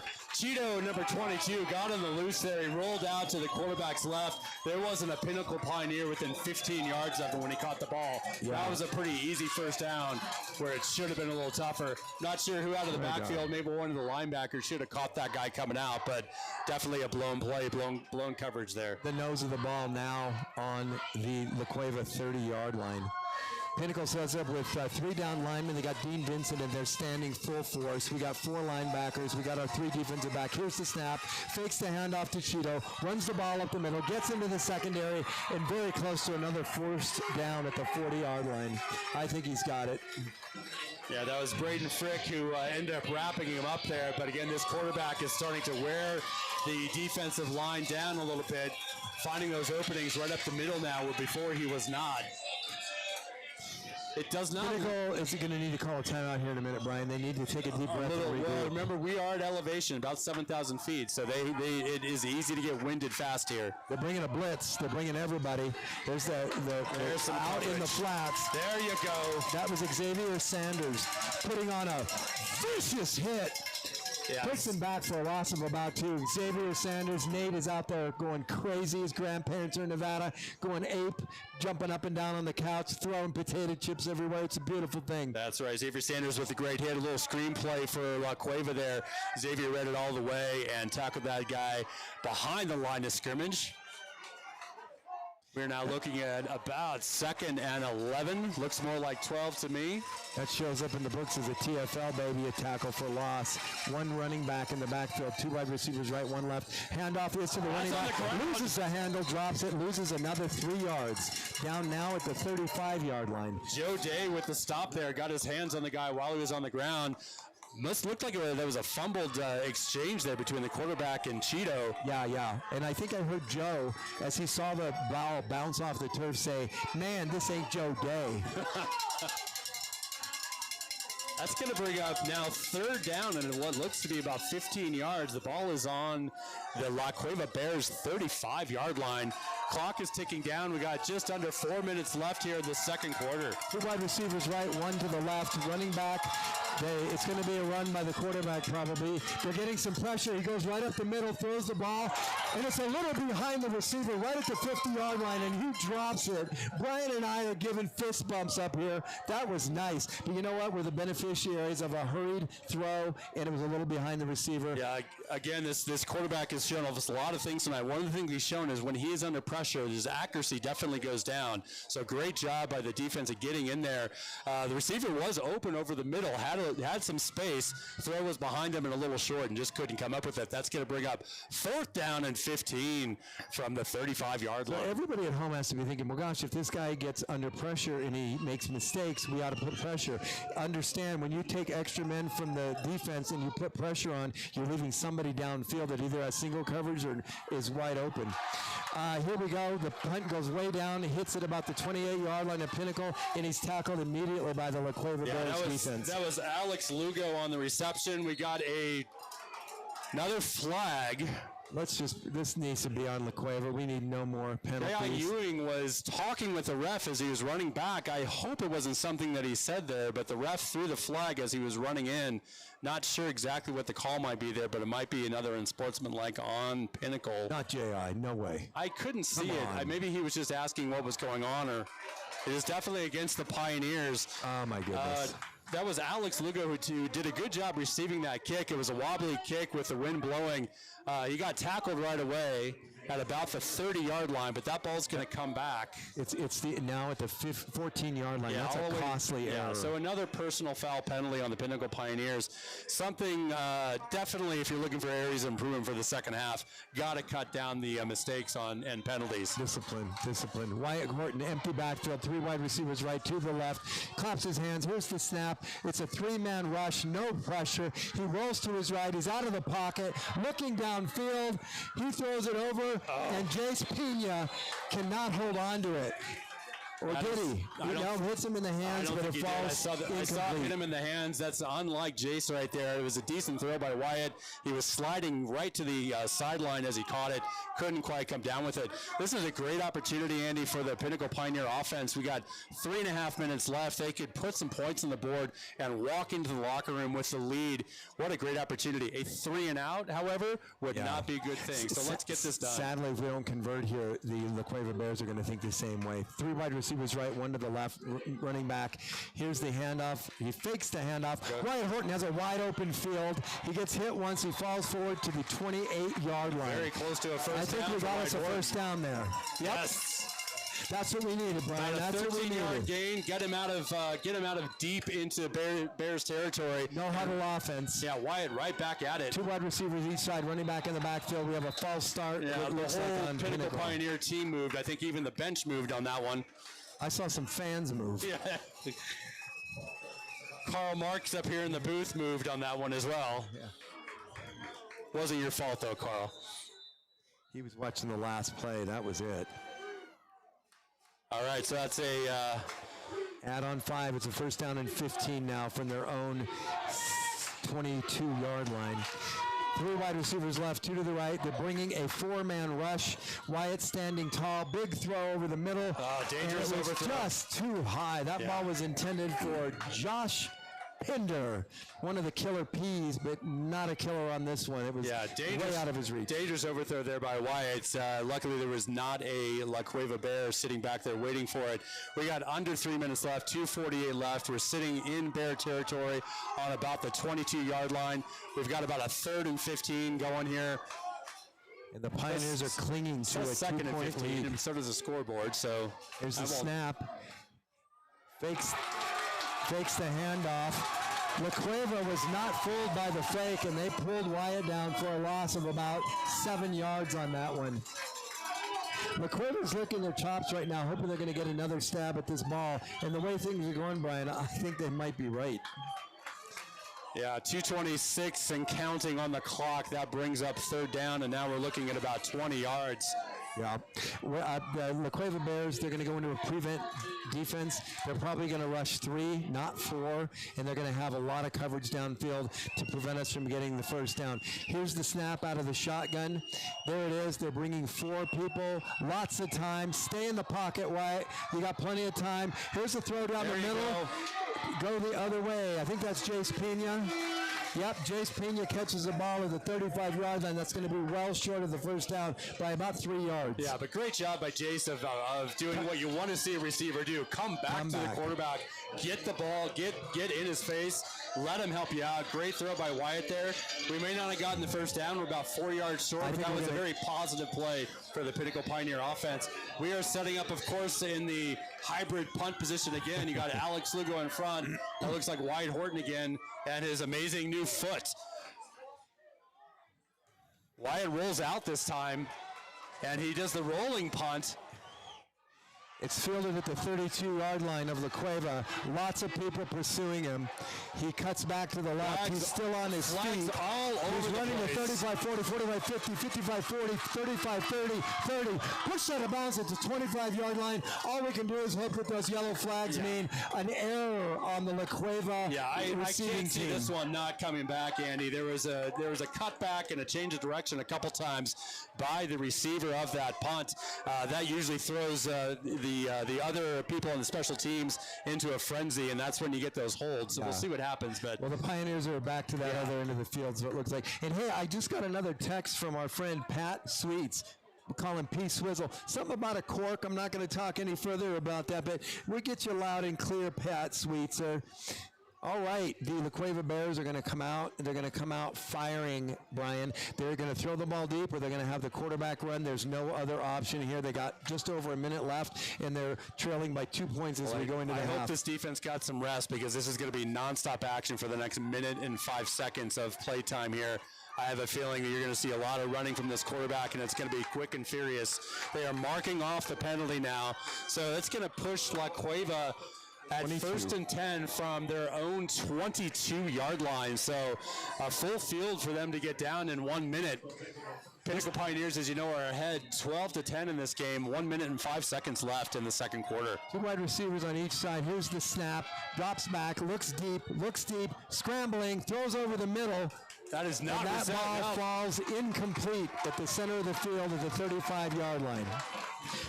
On the coverage right there was Braden Frick from a long line of Fricks. Good football players. Braden Frick supplies the defense. Cash Silva also in there helping out. Great play by the defense. That was a low throw. The receiver looked like he had a good chance at it, but the defender got his arm in there, eventually got the ball out before it could be received. I'm going to see this Dominic Polito kid on the near side of the field here, number 3, pick one off here and step in. Quarterback drops back. He steps up. He's going to run for it. He's going to his right. He gets out at about the 39-yard line. Another late hit. They got him for another late hit on the sideline, and it was really close. But that's exactly what it's going to be. Around the 42 or 43-yard line, they got him into the white on the sidelines. That's going to be a 15-yard penalty. I did not catch the number on that, but again, discipline on this Pinnacle Pioneers offense. I know it's tough with this athletic quarterback, but a couple of things I saw there in that play. Going down, diving for his ankles. We need to stop this guy up high. Get him down and get him stop that momentum. You know what, Brian, if we could keep the pocket sturdy so that he can't get outside of the pocket and he has to run up the center of the field, we've got a lot more containment there. The Pioneers of Pinnacle now back up to their own 47-yard line, where La Cueva is now on the Pioneers side of the field. 48 seconds left in the second quarter, so time is running now. That's a lot of time with half a field. Here comes a big rush, a bit of a blitz. They trip him up. He's got somebody draped on him, throws the ball way out of bounds. Intended to go nowhere. 41 seconds left. Bring up a second down and 10. Yeah, good pursuit. And that time they got hands on him, waist high and higher. That's going to affect him. Brady Boquist checking back into the game, number 77. Good idea maybe to switch out some defenders here during this series just to kind of keep things fresh, keep that breath going here. I don't see, and I may not be seeing, I don't see any oxygen or little canisters on the Pinnacle Pioneers sideline. These guys have got to be tired at this point. All right, again, working out of the shotgun. The running back is in the backfield. Two wide receivers right, one to the left. Empty backfield now. He steps up in the pocket, throws over the middle, catches the ball. He's met immediately with a nice hit by Braden Frick. Braden Frick puts a good hit on him, but La Cueva manages to hold on the ball, get another flag well after the play. We're going to have another unsportsmanlike on somebody. If this is against the Pioneers, I'm going to lay my Dana headset down. Zupke is going to have a very, very loud conversation with this defense in the. You ever wonder, you say La Cueva Bears, and if you say it quick enough, it almost like La Cueva Beers. It's not the Beers, it's the Bears. But it is an unsportsmanlike against the La Cueva Bears, 15-yard variety. They're back now to about the Pinnacle 47-yard line, where it's going to bring up. It's a 1st and 25. Yeah, and we got 34 seconds left in the game here. You got to understand it. These are high school kids. They are very pumped up about this game. Both of them have traveled a long way for the Pioneers' first game of the season. This is the first time a team from New Mexico has played out of state in a long time. It's actually a 1st and 10. They brought the sticks back, too, and they reset everything over there. Ball goes to the near side of the field. He's out of bounds. That's number 17 for La Cueva. He was forced out of bounds by Jack Gazier. The clock stops. We're down to 21 seconds now. It's at the 38-yard line of the Pinnacle Pioneers, and it brings up a second down. They have the third down on the dial-a-down, but scoreboard still says second. Well, I think it's second. We'll go with that. Good quick play there by the La Cueva Bears. That was a smart play. Quarterback finally showing some accuracy out in the flat there. Here comes the snap. Two wide receivers on each side. Overlooks it. Here comes the rush. Dean Vincent falls down. Dirty Dean had him in his sights. Nicely done. Just overthrown. As you said, he's inaccurate under pressure, and that's exactly what happened there with an incomplete pass. Dean Vincent got into the quarterback early, got his hands around him. The quarterback went away. When he went out to pass, Brady Boquist, number 77, followed Dean in and was right in his face. He overthrew that one and basically out of bounds. Great play by the defensive line there. I know Dean, he's extremely disappointed right now. He lost his footing because you could see he was salivating over what the hit he was going to put on that quarterback. Absolutely. That brings up 13 seconds left. We have third down. Crowd's on their feet. Out of the shotgun, 2 wide receivers right, 1 left. Here it comes. Here comes the rush. Got a little rush on him. He's going to go down inbounds too there, Andy. 6. That's going to roll the clock. It'll stop while they move the sticks, though. So they got 6 seconds. They don't have any timeouts remaining, if I'm not mistaken. Looks Maybe like they do have one. Right about the 30-yard line. And that quarterback is holding his left hamstring, limping a little bit. That's not a good sign for the La Cueva Bears because obviously they depend on that young man. Looks like it's a timeout, I'm assuming by La Cueva here. I got to quote somebody here, Brian, as Roger Merrick, Dominic's grandfather, would say, that quarterback's got a little hitch in his giddy He up. does have a little hitch in his giddy up. While we're waiting here for the end of this exciting quarter, let's talk about On Point Financial. They make loans built for you. That's On Point Financial. Check them out. Meadows Behavioral Healthcare. My good friend Shaney works there. What a great program they run. Committed to recovery. Meadows Behavioral Healthcare. You know what? And we are, what I think is we're constructing a nice game in the first half so that we can roll into the second half as we receive the kickoff from the La Cueva Bears. But when you talk about construction and you think big jobs, how about Wilming Construction? They exist for people to build their genuine place of purpose, building commercial construction projects in the valley since 1977. That's Wilming Construction. Yeah, another longtime Pinnacle Pioneer sponsor. Looks like the coaches are out on the field discussing something with the referees. Not sure what that could be. Players are back on the field getting ready to line up. Dean Vincent, I'm telling you. Dean is orchestrating, he's conducting an orchestra out there with his hands. He's trying to put a coup together here. All right, we got 1 play left in La Cueva. Here's the snap. He looks right. He's scrambling out of the pocket. He's throwing deep over the middle. And it's knocked away by Jack Gazier. Number 9, Jack Gazier is having one heck of a game, and that right there saved a touchdown. What a touchdown-saving play. Pinnacle Pioneers. Jack Gazier did that, and he's walking right into the end zone. He's like, let's get out of here, into the locker room. Let's take that 12-10 lead. Hey, I've got another huge fan, a guy I went to high school with, John Starr and the Starr family. Great bunch of kids. Mom and Dad are great soccer players as long as the day, as wide as the day is long. John Starr's having, he's watching the game, but John, I ought to apologize to everybody else at home. We're having a little problems with the video. I think it's the connectivity here with the internet, but we're trying to fix it, and we're going to do our best to get it back. But John and Heather, Connor, Malcolm, all you guys, thanks for watching in tonight with us. I'm not sure if that means that his TV sounds weird or do we sound weird. Maybe maybe that's a dig on us. Yeah, John said the TV sounds weird. I'm going to take the positive road here, Brian. So, Andy, 12-10 against the number after the first half against the number 1 team in New Mexico. This team came in from Albuquerque, highly ranked, highly touted, a quarterback that's going to ASU next year, and the Pinnacle Pioneers ended up holding their own. Hey, you guys, I just got the official word, and this is serious. We need to heed warning to this. There's a lightning delay right now because of thunderstorms in the area. It's a full 30-minute delay. It's going to go past halftime. You either gather in the main gymnasium here at Coconino High School or go to your cars where you're sitting on 4 rubber tires, but you are not allowed to be in this stadium. Take cover and let's be safe. Listen, Brian and I are going to have to step out too because we don't want to be in the stadium when lightning strikes. So we're going to run out to our car and be safe too. We'll be right back with you as soon as this thing blows over. Please don't go anywhere. We got a lot of football left to play.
Welcome back, ladies and gentlemen, to Pinnacle Pioneer Football. Just wanted to come on and give you an update as our 30-minute delay has now passed.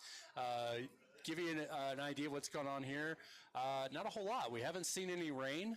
Everything still looks good. I'm looking at the radar, and we still have some light showers kind of just hanging out to the east of us, but it does look like the heavy stuff is starting to dissipate that did go around us.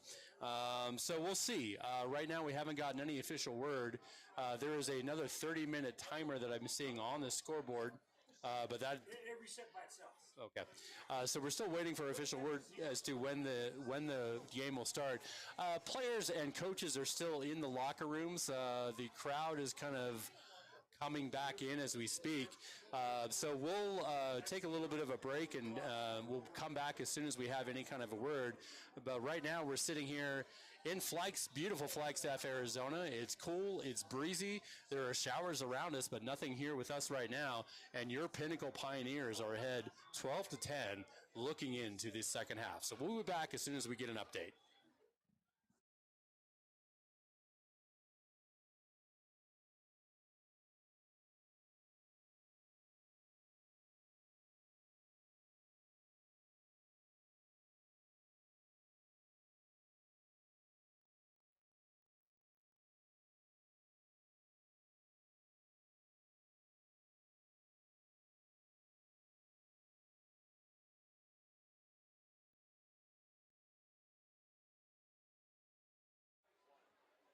Hey folks, I am back sooner than expected.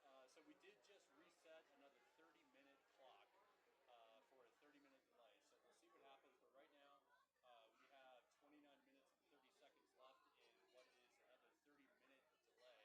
Apologize for that. The weather is taking a little bit of its toll in this game, but safety first for our fans and especially our kids out there. So we will check back in with you when we get more word, but right now we are 9 minutes away from what hopefully will be the restart of this Pinnacle Pioneer opening game of the season for 2024.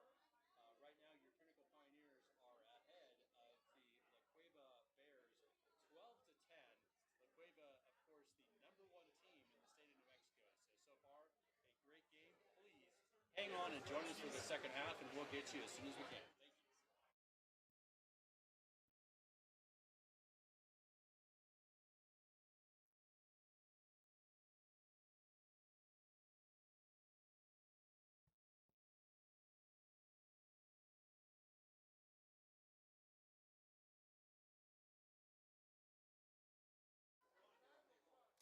Hey folks, just wanted to give you a quick update. Not sure if you heard the last one, but we have another delay. They reset the half-hour clock here in Flagstaff, so we wanted to get you some word.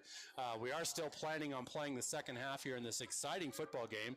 Right now we have the Pinnacle Pioneers up 12-10 against the La Cueva Bears, the #1 ranked team in New Mexico. Pinnacle Pioneers with the lead at half. 28 minutes to go before we have what hopefully will be the restart of this game due to a weather delay. Just to update you again, we have not seen any weather specifically over the stadium, and we do see some blue skies, but looking at the radar, we do see some showers off to the east, and that's where the weather is moving in from. So far, no rain. Still waiting to keep our boys safe and our cheer team safe, and especially all of our fans as well. So as soon as we get any kind of further update, we'll let you know. But check back in with us in about 25 minutes or so. Hopefully, we'll be starting to get ready for restart of this exciting game of Pinnacle Pioneer Football. Thanks for your viewing pleasure.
Hey there, Pinnacle Pioneer Nation. Just wanted to give you a quick update on our weather delay. In case you are just joining us, we are in Flagstaff, Arizona.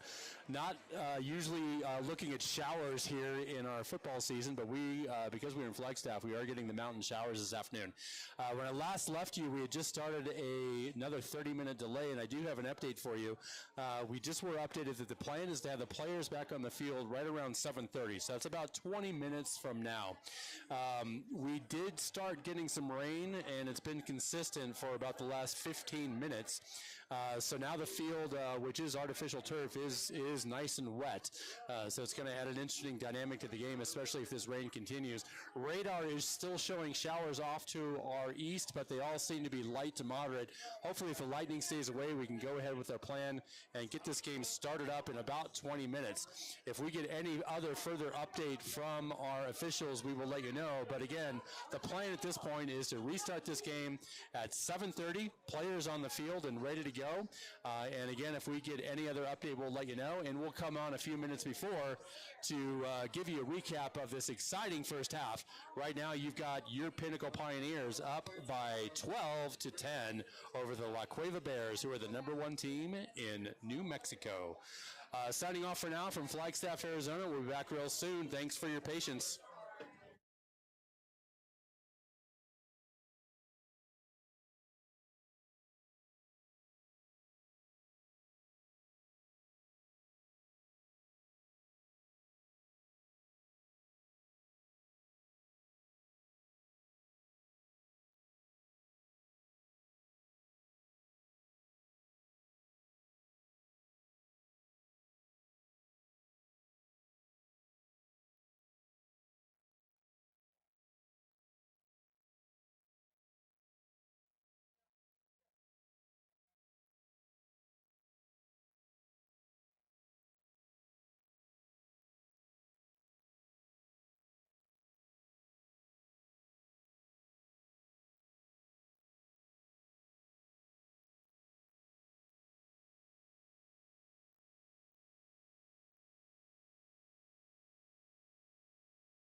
All right, Pinnacle Pioneers Nation, welcome back. We are just minutes away now from the potential restart of this game. Just to give you an update, we've had a rain and, more importantly, a lightning delay for a while.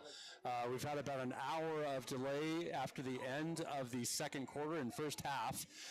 It is now still raining. It's been raining for quite a bit, so almost 20, 25 minutes we've had light to moderate rain, so the field is going to be nice and wet for the second half. The plan right now is still to start off the second half. So right now we're looking to play. The last word we got was the players are going to be coming back onto the field in a matter of minutes, so around 7:30 local time here in Flagstaff, Arizona, which is 4 minutes away. They will do some warm-up, and then they are going to adjust the game a little bit to where we go to 8-minute quarters. We've got a lot of people here from the visiting team, the La Cueva Bears, the #1 team in the state of New Mexico, driving home tonight. So we're going to try to get this game in and done in a reasonable time, get our kids home into bed, and hopefully finish it safely. So within a couple minutes, we'll come back to you once the players get on the field. We'll turn the cameras on, talk about the first half. Your Pinnacle Pioneers still on the lead, 12-10. Here in Flagstaff, Arizona. Thanks for your patience, but as it looks right now, we're going to play some more football, so hang in with us.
All All right, as you can hear and see, welcome back to Pinnacle Pioneer Football here from Flagstaff, Arizona, the first game of the year for your Pinnacle Pioneers.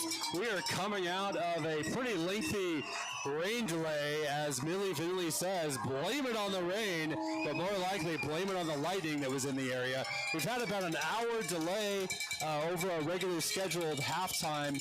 We are now at a 9-minute warm-up period for the teams who have come back on the field. I will tell you, for the past 25 minutes or so, close to half an hour, it has been raining. So we've got some new dynamics here coming into play for this second half. Rain has been light to moderate, and as you can see it falling on your screen right now, it's fallen hard enough to affect play. Winds are still fairly light coming from the east, so not going to affect it too much on the wind. This should be a good second half, and I will tell you, because of the nature of the delay of the game and also the nature of these two teams traveling in from quite far distances here to Flagstaff to meet on neutral territory, we're going to try to get this game over as safely and as quickly as we possibly can. So we're moving to 8-minute quarters is the plan that's been reported to us now. So 8-minute quarters going in, so we've got a 16-minute second half, and it's been an exciting first half that this is going to have to follow. Your Pinnacle Pioneers are ahead 12-10. They came out of the gates blazing with a defensive stop on La Cueva on the first possession. A shanked punt led to an offensive run by the Pinnacle Pioneers, putting them up 6-0. La Cueva got the ball back off the kickoff deep in their own territory, and there was a deflection and a pick six interception that was just game-changing, and that was run in gracefully by Jack Gazier. He had such a good first half, Jack Gazier. We were calling his name the whole time. Had a couple stops, some great tackles, and of course that pick six. So that's how Pinnacle scored their 12 points. The La Cueva Bears, who again are the #1 team rated in the 6A division in New Mexico, came out a little slow, a little conservative, but their quarterback, Cam Dyer, has put them on his shoulders and is taking them through the rest of the first half. I don't have stats, unfortunately, but he put on a rushing show. Was able to complete a few passes as well. Pinnacle did a decent job of putting some pressure on him, but he had a really good running first half, at times running at will for 10, 20 plus yards a time on the Pinnacle Pioneer defense. Also of note, for the La Cueva Bears, Mason Poza, who was just all over the place. I believe he had a blocked kick early in the game for an extra point. Number 45. I understand he's committed to Wisconsin. This is a dual sport athlete and someone you want to watch in this second half. He's a wrestler and a football player, and from what his cousin tells me, he's going to be doing both for the University of Wisconsin. La Cueva Bear quarterback, again, Cam Dyer, is committed to ASU. So what about our Pinnacle Pioneers? Well, on offense, it's been a slow start. They did have that one drive where they scored on a Wyatt Horton quarterback sneak on 4th and 1, certainly a good play. But then it was a little tough. Wyatt wasn't able to connect with his receivers too much. There were some successful runs up the middle, which left the Pinnacle Pioneers kind of struggling on offense. But towards the end, Wyatt started to find his feel and got some good receptions from his receivers, especially Jace Pena had a couple good receptions there in the first half. So we're looking forward to a good second half. The defense for the Pioneers, well, they played well at times. They held this very explosive La Cueva Bears offense to 10 points, which was great. On the other hand, the quarterback, as I said, was able to run at will on them at times. And unfortunately, they were a little sloppy on the penalties. There were a lot of penalties, including some penalties that were 15-yarders of the 15-yard sort, and that means it's a personal foul. A couple tackles out of bounds. So we're looking for that defense to tighten up. No offsides, no jumping, and certainly got to keep away from those personal foul penalties. Looks like the warm-up is kind of coming to an end. The rain is still falling here. Temperature has dipped to about 64 degrees. As I said, the wind isn't going to be much of a factor. The rain is pretty much falling straight down, as you can see. So it should be a good second half. Very playable, and as long as the lightning stays out of our way, we should be good to go. My broadcast partner is going to be joining me here in a few minutes. It's been a little bit of a crazy afternoon here because we were expecting probably to be done with this game. And if you're still watching and enjoying this from home, well, we thank you for your patience and thank you for sticking with us.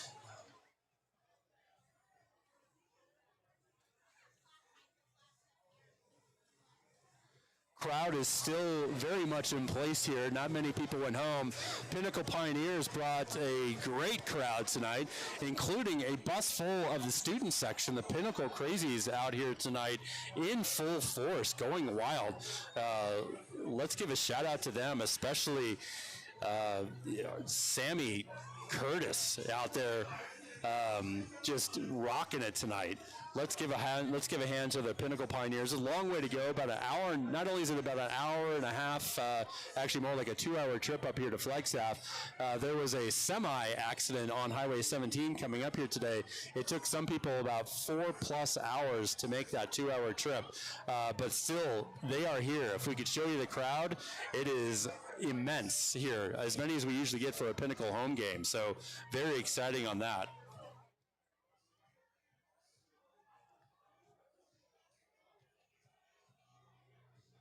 Temperature has definitely dropped here. Everybody's in their coats, not just because of the rain. Luckily, we are, what your view is what our view is here from the broadcast booth, and we are inside, which is nice. That's not always the case. The stands are actually covered as well, and since the weather is coming from behind us, nobody in the crowd should be getting wet. However, the sidelines, your Pinnacle Pioneers sidelines, which is right in front of us, and the La Cueva Bears sidelines are going to be wet. You can see the tarp is up over the replay TV, and there is some standing water around. However, the field looks playable. I don't see any standing water on this beautiful turf field here at Coconino High School in Flagstaff, Arizona. This is the second year in a row that Pinnacle has started their year up here in Flagstaff. Last year they played a team from Henderson and had a victory. That one was in the NAU Dome, where Dean Vincent went off with 6 sacks. Dean's having another great night tonight. So he is. So we're getting ready for a little outdoor weather. If we were indoor, we wouldn't be having that problem. So again, rain is falling, and I'm going to welcome back into the broadcast booth my esteemed and veteran broadcast co-host, Andy Polito. Andy, how was your break, and welcome back. I'd be lying if I didn't tell you I took a nap. Nice. Find the car. It's good to be back, yeah. Good for you. I wish I'd have got some food, but that's another story. It's a song for another day, right? Yeah, so I was telling everybody about the first half and how we got to this point of Pinnacle up by 12-10 over this #1 team from New Mexico, the La Cueva Bears. Some very impressive things to talk about, and then some sloppiness to talk about, but it is the first game of the season. Yeah, when you look at these programs in high school, especially in Arizona, I'm sure New Mexico is the same, they don't take much time off. I mean, this summer, these kids maybe had a week or 2 off, and that was it. So when you talk about sloppy, you know what?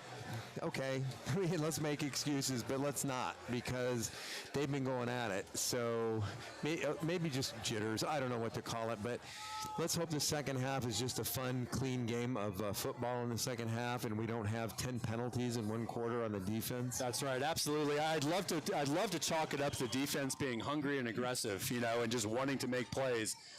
If we can still do that, yet control the personal fouls, especially, we'll be in good shape here. So while I have a minute too, I want to talk about Michael Day, Joe Day's dad. He wanted me to give a little shout out to the audience.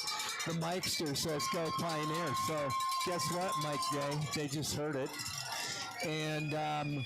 So it looks like we're going to have abbreviated quarters. Did you get that? Yeah, we're going to go to 8-minute quarters. Yeah. So we'll do 2 8-minute quarters to finish out the second half here, and I'm told that is a lot of it just to get this game done. But also we've got 2 teams that have traveled quite a long way to get here, and getting them home in time, getting these kids to bed at a decent hour is a priority, and everybody home safely. So we'll have a quick second half here for you. Cueva is lining up to kick off the ball as Pinnacle deferred in the first half to receive. Rain is falling, but pretty straight down. Not a lot of winds, and Pinnacle will be moving from right to left on your screen here. Let's go. So the water is coming down in sheets. It's a squib kick taken at the 10-yard line by the Pioneers, the 15 to 20 down to the 25. Hey, guess what? There's another flag. I never would have guessed that. Yeah, I mean, it seemed like almost every play that Pinnacle was involved in, and they, with the ball, had a flag on it in the first half. So we're continuing that tradition here. We'll see what the call is here, but on kickoffs, so many times it's on the receiving team. The rain is coming down in sheets. Let me just say that. It's not slowed down. It's not a deluge or a torrential downpour by any means, but it is coming down as they march off. Looks like 15 yards. They're down to the 13-yard line. Pinnacle at their own 13-yard line. Yeah, it's been a consistent light to moderate rain pretty much for the last half hour, 35 minutes. So it's been a pretty good rain. Radar shows still some more showers off to the east, but hopefully the heavy stuff and more importantly the lightning stays away for this 16-minute second half. Wyatt Horton goes back to work on offense, running back in the backfield, 2 wide receivers to the left and a tight end to the right. It's a handoff straight up the middle. He gets 5 down, 10 yards. He's down to the 20-yard line now, or up to the 20-yard line, I should say. That was a nice run, Brian. Very nice run. Nice run, and towards the end of the first half, we talked about that. The running game was actually very successful when we stuck with it, and especially in this weather, might be a key to success in this second half. I believe it is. I believe it will be. Wide receiver to the left, 1 to the right, extra blockers and 2 tight ends. Here's the snap, handoff up the middle, and he's brought down right at the line of scrimmage. I think that's going to be a no-gainer. It's going to bring up a 3rd and 2 or a 3rd and 3 to gain for the first down. The rain again still falling, but it's I can see gaps between the drops, which is good news. I looked at the radar prior to coming back from the car, and it looks by 8 o'clock, which this thing could be close to over by then. But by 8 o'clock, it's supposed to have cleared pretty much out of here. We'll hope so. And then we got about just under 7 minutes left here in the third quarter. Remember, we are playing 8-minute quarters, so this is going to be an abbreviated second half. Got to get your work done quickly here, Andy. I like this formation. 3 wide receivers to the left, 1 to the right. The running back steps up the block. Wyatt claps his hands. He receives the ball, holds on to it, runs forward. He's got somebody from behind that jumped on his back, and I don't think he's going to get quite enough for the first down. I think he's a good 1.5 yards, 2 yards short there. Was met pretty quickly. When we haven't seen a lot of running from Wyatt, which is one of his trademarks in this game. Gavin Hammond coming back into the game, number 28. They're not even setting up in a punt formation, so they're going for this. Unfortunately, we've seen a couple. Sorry, they got the first down. Thank you, Carl. Carl, nice. The producer. They did get a first down. We were wrong. We have a bad angle where we're at, but thank goodness for that. Quick throw to the flat, and it was a little out of the outreach. I got to say this. Wyatt's not on target like he normally is. Tonight, the ball's a little bit off center. Yeah, timing's a little off. We saw a couple overthrows in the first half. We saw some good throws, too, though, so hopefully he can pull this together, but not quite clicking yet here in the new season here, but we know Wyatt's extremely talented, committed to Idaho, and ready to play some football at the next level, so he's capable. When you have a quarterback as capable as Horton is, you always expect greatness. So, when he's off, even by just half a step, you notice it. Here comes a snap again. It's a little bit high. He holds the ball. He gets it off. He does a shovel pass off in the flat as he's getting ready to go down to the ground. It's not like we picked up a lot of yards, but we got 4. We avoided a loss, and that was a really heads-up play by Wyatt Horton. Yeah, great move by Josh Pinder, too, who received that ball to come in, help his quarterback out. Wyatt was going down there, Andy, and was looking to do that shovel pass. He had 3 people draped on him. He was just waiting for Pinder to look up and say, give me the ball. What should have been a 5-yard loss turns into a 3-yard gain. That's going to bring up 3rd and 7. Snap out of the shotgun, empty backfield. Wyatt's got the ball. It's got to be a little slick. There's a pass over the middle. I swear that looked like he was there early, the defender. But it always looks like that when your team's got the ball. Yeah, intended receiver was Josh Pinder there. Number 0 was on him, right as the ball was getting there. We'll see. It didn't get called, so I guess it wasn't a penalty. Now we're going to go into a punt formation as we hit 4th and 7. Wyatt's back to punt. Yeah, Wyatt Horton showing off some skills with the foot today. He's had 2 actual punts. One, they were able to get pinned down on the 1-yard line. Let's see what this one does. We have a little bit of wind and it's at our back. Thank goodness. The ball's going to bounce at the 40, go to the 30, 35, 20, out of bounds at the 18-yard line. Well, Wyatt Horton has always been a quarterback that makes the state rankings, but he may make it as a punter as well. That was an amazing punt. Did you see the spiral on that punt? He was like he threw it down there. It was amazing. We got a new name. It's Thunderfoot Horton. Thunderfoot. That's right. So now the La Cueva Bears are going to get back up, regroup, come out in their offensive set, look for more running from the quarterback. I think he, if I'm the coach, I'm telling him you got to make a couple of completions so that we can set up the run, because right now they're going to key in on the run. One running back in the backfield, 2 wide receivers right. His handoff to the running back. He's hit right at the line of scrimmage. He falls forward for about 2 or 3 yards. Yeah, the La Cueva running game was really the key to their success in the first half. As I said, as we came out of the break, the quarterback at times was running at will on the defense. And the thing about this guy is get him under pressure. I think he's as vulnerable as any other quarterback. But once he gets out in the open, man, he is elusive and hard to tackle. So Cam Dwyer of La Cueva having a good game so far, but still down 12-10. Good pass to the outside there. Very close to a first down. Again, I think he hit Cheeto out of the backfield there. This Cheeto and Dwyer combination is really what they've depended on the whole game. Yeah, and he's probably completed 4 to Cheeto out of the backfield now. That's number 22 on your TV screen as you're watching.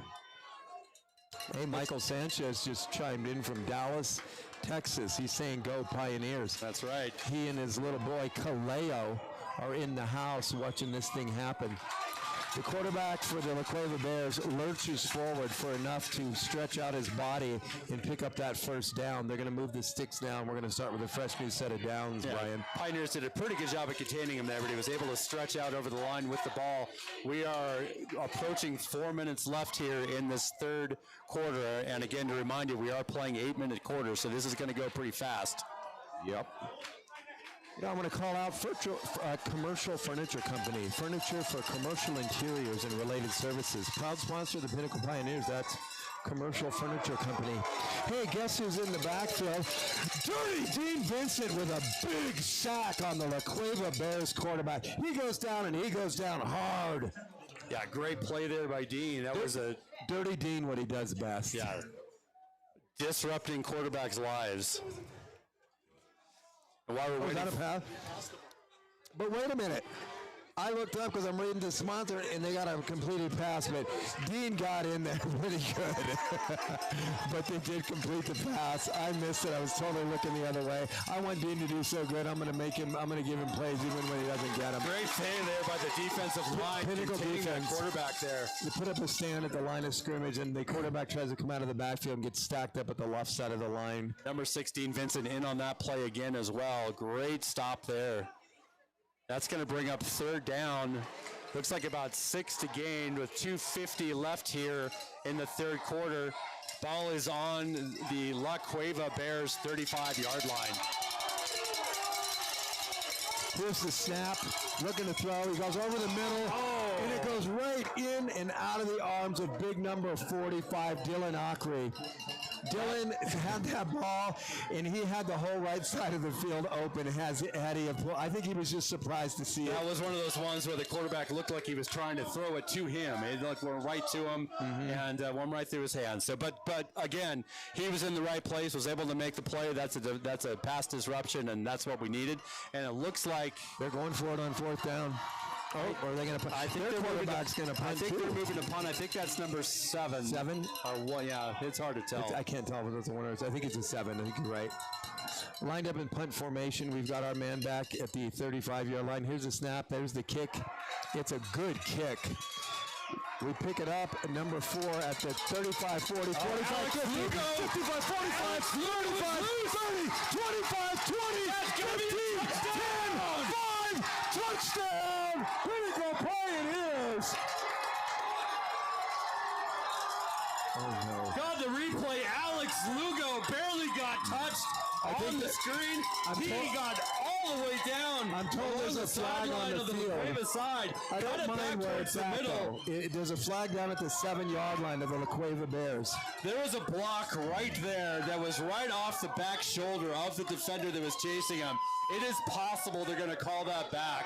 They should have. It didn't really disrupt the play, and it looked fair, but it was not. They're calling that back for an illegal block on the back. But what a run back by Alex Lugo. Here's the good news, folks at home.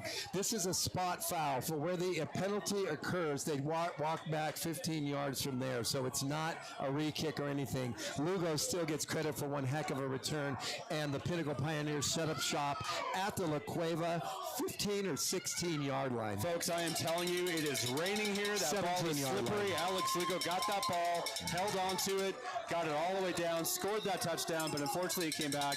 Great job by Alex Lugo, though. Let's get this done. Back in the shotgun formation, 2 wide receivers right, tight end into block, running back in there as well.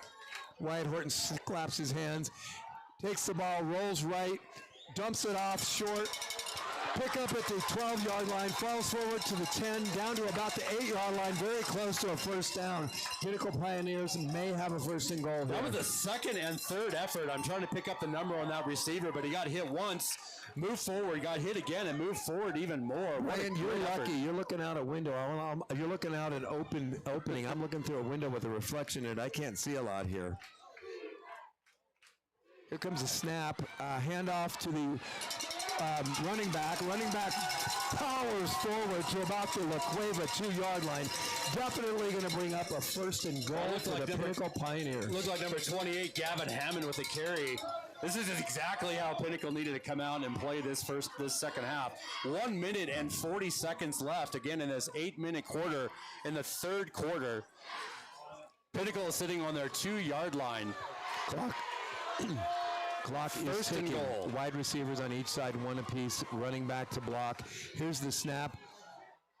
Wyatt can't get anywhere, and he gets swarmed in, tackled by 3 La Cueva Bears. I have to take a little bit of an issue with what happened right there. Wyatt was almost down on the ground, and someone came in and forearmed him in the helmet. That could have been called a personal foul, was not called. Instead, it's just a sack. It's going to take him back to about the 9-yard line. Second and goal from the 9. We're at 1 minute left here in the third quarter of this 8-minute quarter. Here we are back. We've got a set with a wide receiver left and right, tight ends into block. We've got one running back into block and a timeout, looks like, by Pinnacle. Wow, what an impressive drive, impressive showing for Pinnacle so far here in the second half. This is exactly what we needed to see coming out on offense. Yeah. They are hungry. I'm hungry. Are you hungry? Starving. I could use some cake right now, I got to tell you. So Nothing Bundt Cakes, for your next celebration, visit Nothing Bundt Cakes on the corner of Scottsdale Road and Frank Lloyd Wright. Yum. This is a Pinnacle-owned, family-owned operation. So Nothing Bundt Cakes in Scottsdale. Had many cakes there myself, and they are pretty darn good. They are you know good. what? This team on the Pinnacle side is trained, and they're made to move. You know who else is made to move? It's the Made to Move crew. Come work out with Jesse and crew at Made to Move, located on Scottsdale and Frank Lloyd Wright. Made to Move. Proud sponsor of Pinnacle Pioneer Football for yet another season. Jesse down at Made to Move has got my wife looking fit and fierce. So I must say, shout out to Jesse. Hey, this is a family show. Watch yourself, Brian. Yeah, fit and fierce. It's all good. Desert Center for Allergy and Chest Disease. Suffering from allergies or chronic cough? Tired of being tired? Consult. Maybe we should both go there. I'm We both sick have a and cough. tired of being That's sick and right. tired. Consult Desert Center for Allergy and Chest Disease, specializing in allergy, lung, and sleep medicine. That's Desert Center for Allergy and Chest Disease. Pinnacle Pioneers back, 48 seconds on the clock, 12-10 lead, third quarter. Wideouts left and right, 2 tight ends into block, running back into block. Wyatt takes a deep drop, looks left, holds the ball, sucks it down, steps into the end zone for a touchdown. Okay, that was a touchdown. Wyatt Horton showing the toughness we saw all last year. fearlessly running down towards the end zone, taking a shot right at the goal line, but holding onto the ball. Well, the whole getting time, into the end zone. his eyes were downfield, so the defense had to stick to the man That's they were right. covering, and that left it open just enough for And of Wyatt to course, squeeze in. made the pump fake right at the line of scrimmage and froze him. Nice play by Wyatt Horton, putting his team on his back and getting in the end zone. Extra point here. We've got Ryan Orzal. John Starr, it's nothing bunt cakes, not butt cakes. It's bunt cakes. They missed the extra point again. That's the third failed after touchdown extra point attempt tonight. Well, that's going to bring your Pinnacle Pioneer lead to 18-10. We've got 39 seconds left in this third quarter. Another reminder, we're playing 8-minute quarters, so this is going to go fast and furious. And I got to tell you, Pinnacle coming out and scoring the first points is going to go a long way. You know what, Brian? We've missed 3 extra points, or point after attempts, I should say, some pats. But the 18-10 score favors us because that is a touchdown and a 2-point conversion if it comes down to that at the end of this game. But we're lining up right now, Ryan Orzal, to kick this ball back to them. Ryan, big number 44. I like to call him Thunderfoot Orzal. Here he comes. The kick is off. It's deep. It is down to about the end zone, we'll call it. No return. I think that returner thought about doing something with it. It landed at about the 1 yard line, but went right into the end zone. He let it go through. So you know what's going on in a lot of guys' heads right now is it's not that how do I make a play, it's how do I not mess this up. That's right, yeah. And you don't want to play paralyzed like that, but you want to still be, this defense had a rough first half, but also made some great plays. Dean Vincent, Beatty Brocas, torturing that quarterback. Keeping that pressure on is going to be key here in the second half. The Cueva Bears coming back out. The Pinnacle Gladiators are back on the field. The Cueva has 2 wide receivers to the right, 1 out to the left. They go running back into block. Here's the snap. He hands off to the running back. He's met firmly at the line of scrimmage, driven backwards. I don't believe he got any gain at all on that one, Brian. That looks like it might even be a yard loss there, Andy. That was a great play again. The defensive line is looking stout coming out here in the second half, following up right what they did on the first drive. That might have been Jack Gazier on the stop. It was very hard to see, folks. We're sorry if we're not calling your kids' numbers here. It's just tough from where we're at. It would not be surprising given how many times we called his name in the first half, though, right? Or the wrong name sometimes. But, yeah, this has been a career game right now as far as I'm concerned for Jack Gazier. Here's the snap. LaCueva, he tries to pull the ball down and throws it just out of the outstretched arms of number 3, which is good news for us because that's going to bring up long yardage here. Again, I got to say, every time Pinnacle's been able to put pressure on this talented quarterback, Cam Dwyer, he's had trouble with the accuracy and getting those passes done.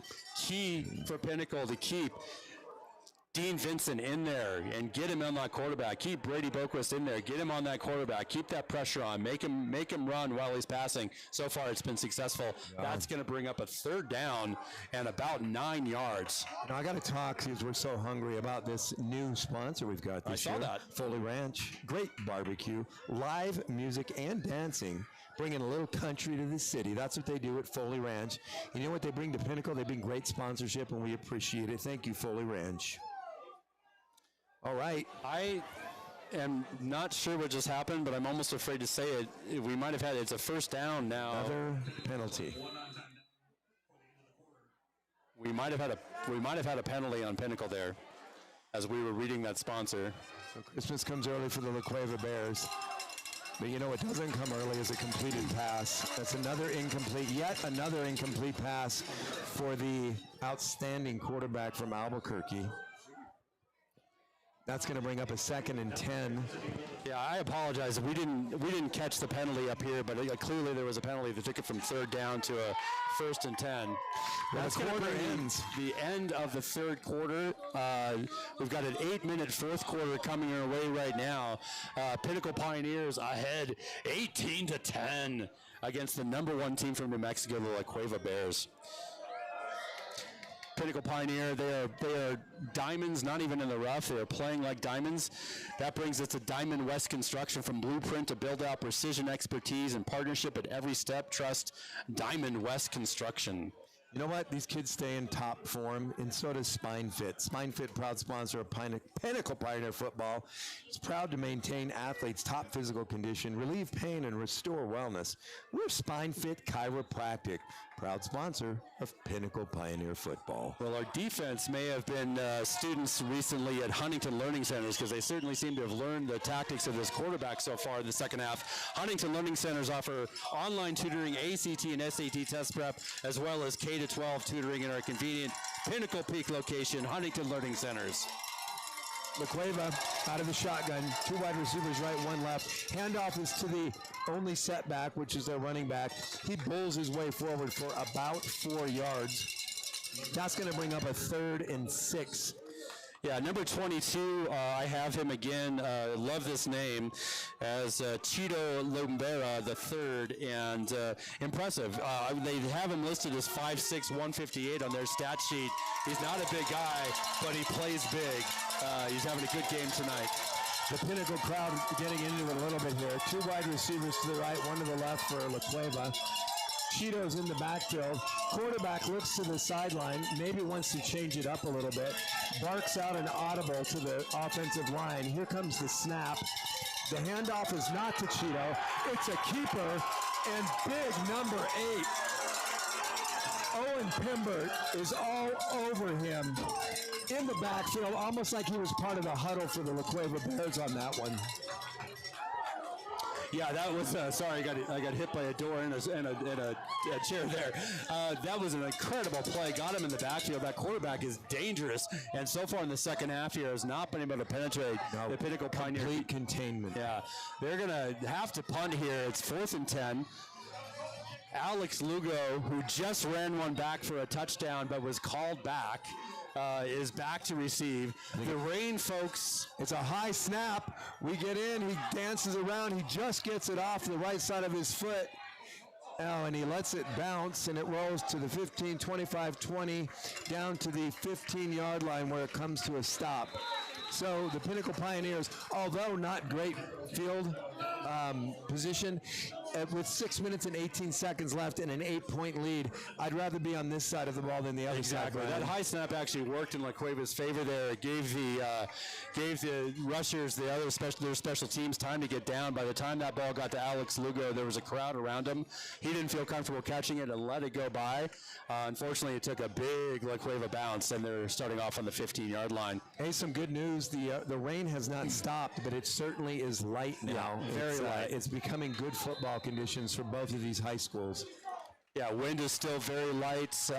We're turning into a good... Oh, that ball got on the ground. It looks like Wyatt got it back. The snap came to him, and it looks like it bounced right off his hands. I think he got close to getting back to the line of scrimmage. The good news is this is just rain, not snow. But if you want tropical snow, think about tropical snow on 40th Street in Bell, making it snow year-round, and boy, do they have good snow. Thank you for your sponsorship, Tropical Snow. All right, we've got 2nd down and 10. He did get back to the line of scrimmage for the Pinnacle Pioneers. 5:44 left in this game. Wyatt keeps the ball, tucks it away for a minute, begins to run. He gets hit at about the 25-yard line and pushed out at the 26. That should It's be definitely close to a a first down. Yeah. Again, Wyatt Horton is putting this team on his shoulders in the second half with his running and throwing. Wyatt took a pretty good hit on that one, and he held the ball, and that was beautiful. Yeah, and they are moving the sticks. Good awareness by Wyatt there as he was running. Pinnacle sets up again. They've got 2 wide receivers, wideouts to the left. They got tight ends in on this one, obviously to block. Running back set firmly in place. Here's the snap. Handoff straight up the middle to the running back. He bounces it outside on the left, turns it back into the inside, up to the 25, falls down at about the 28-yard line. Again, what a great second effort. We'll see who that was. If that was Gavin Hammond, we'll see in a moment. But great second effort. He was stopped right at the line of scrimmage. Valdivia, it was the ball carrier on that one. Yeah, that was Xavier on that one. What a great second effort there. That's going to bring up 2nd and 4. Hey, this game now is about managing the game for Wyatt Horton. He needs to be a field general. We're down to 4 minutes, 42 seconds. For some reason, the clock had stopped. It looks like there was maybe a uniform malfunction. The referee asked Valdivia to step off the field for a minute. Hammond comes in to take his place, it looks like. And Wyatt's going to set up shop again. We'll be out of the shotgun. Wide receivers left and right, just one on each side. Tight ends in to block. One sat back in the back as a running back. Wyatt's in the shotgun. He claps his hands. Here comes the ball. Hands it off on the right side over the right tackle. He's met by 3 people. He picks up maybe 1 yard, Brian. Yeah, this is grind out football right now for the Pinnacle Pioneers. That was number 47, Miles Stepney on the run there. Good to see him get some action there. Saw Charlie Tabor in there on the wideout. Number 10, he's walking off the field right now. So we're down clock. I mean, this is a clock-running game. 8-minute quarters. They go by quick. It's 3:50 left here. 3rd down and 2. Pinnacle ball on their own 35-yard line. A first down here would go a long way. We've got a really, really tight formation here with one wide receiver, Charlie Tabor to the right. I can't see who's on the left. Wyatt gets the snap out of the shotgun, steps up, pulls one would-be tackler with him. He's going to be close, and he's walking it in like it's a first down. I don't know. I think it's going to be a yard short. They gave it to him. Yeah. That's a Pinnacle Pioneer first down. New set of downs, new clock, 3 minutes and 30 seconds left here in the 4th quarter. Remember, we're playing 8-minute quarters to get this game over with. We are going fast. Pinnacle Pioneers up 18-10. This game is flying by. You know what else flies by? That's Flyby down in Desert Ridge, known for their irresistibly Detroit-style deep dish pizza. Hand toss, crispy chicken, lip smack and goodness. Fly into Flyby Desert Ridge to see for yourself. Flyby. Ooh, another great second effort by the Pinnacle running back. That was Xavier again on that run, number 26. Xavier Valdivia. He, again, second effort, and he got clobbered at the end, but got right up. Excited to play. Gain of about 5 on the play. I had a chance to talk with Valdivia in the offseason a little bit, just brief conversation, and golly, he's got such a great attitude. He had to sit out a couple of games having transferred, and he is really turning it on here. Very impressed. He's filling in very nicely for Mason Hughes. Yep. And last year, Mason Hughes was one of my favorite players. He was really a monster last year, absolutely. All right, clock is ticking down to 2:20 left in the game, 4th quarter. Second down, 6 to go. Here's the snap. Goes to number 28. He's in the field. 50, 45, 40, 35, 30, 25, 20, 15, 10, 5. Touchdown! That was a big one. That was Gavin Hammond. Gavin Hammond turned it on. He looked like an F-35. Gavin Hammond taking the ball right up the middle, breaking it out to the right side, all the way tiptoeing down the sidelines. Defender caught him right at the end, but to no avail. Gavin Hammond into the end zone for another 6 points. Pinnacle Pioneers now taking a commanding 24-10 lead with approaching 2 minutes left in this game. Listen, if before this game started you didn't know the name Gavin Hammond, you darn sure know who that is now. The spot is down. This one is good. It's the first extra point tonight out of 4 attempts. The scoreboard now reads 24-10. Pinnacle Pioneers, I should say, your Pinnacle Pioneers, firmly in front of the La Cueva Bears as they go limping into the last part of the 4th quarter. I am not sure the La Cueva Bears know what have hit them at this point. They've come out. These quarters have gone by quick. We've got 2 minutes left in this game. They've barely had the ball. They have been very conservative on offense. If they're going to make something in this game and make up the 2 touchdown plus deficit they have, they're going to have to make something happen here quickly. You know, we really got to give credit, Brian, to the offensive line for the Pinnacle Pioneers. Absolutely. You know, you've got Nolan Menke, who's the center, Blake Dinelli, he plays tight end, Tanner Peltier doing a great job up there. J.C. Sandoval is just ripping it, and Ian Garcia doing a job like you've never seen. Michael Leffenberger is doing a heck of a job, and Cade Majora, his father's right in front front of me. I can see him there. He's going crazy, but they opened up a gaping hole in that offensive line. I got to tell you, with my stepson Brady Boquist, I went up to the big man camp up here in Flagstaff over the summer and watched these guys. They were dominating all the teams. It was really fun to watch them go up against Horizon in these drills. That's great to see. Big kickoff all the way into the end zone. Ryan Orzel does a heck of a job. He's kind of picking up where our man last year, Cooper King, he was kicking everything out of the end zone. Very few returns. His kicks cover a ton of landscape. And speaking of landscape, HMI Commercial Landscape, they're small enough to care but large enough to meet your needs. That's HMI Landscape. And then Keegan Builders, expert management for all commercial construction needs. That's Keegan Builders. All right, the La Cueva Bears are coming out. And let me tell you, Brian, you, me, everybody in the stadium knows with just over 2 minutes left in the fourth quarter, this is all checkers to the front. This is an emergency situation. This is urgent. 2 wide receivers to the right, actually 3, 1 to the left. The quarterback drops back, looks right, and boom! He is taken down by Dirty Dean Vincent. In the house, in my house, in your house. He's everywhere. That is going to keep the clock running at 1 minute and 50 seconds here in the fourth quarter. That is a loss of... Dean's been licking his chops all night. He finally got what he came here for. Loss of what looks to be like 6 or 7 yards on the play. Here we go again out of the shotgun. 2 wide receivers each side. Drops back, looking left, staring left, throws out of the backfield to Cheeto. Cheeto has about the 30, out of bounds at about the 22-yard line. Surprised they didn't throw another flag there. All right, while we have time here, let's get through these last sponsors here. Maintenance Solutions, maintaining a healthy workplace, providing quality products for the maintenance professional. That's Maintenance Solutions. And Clayco, the art and science of building. Check out Clayco.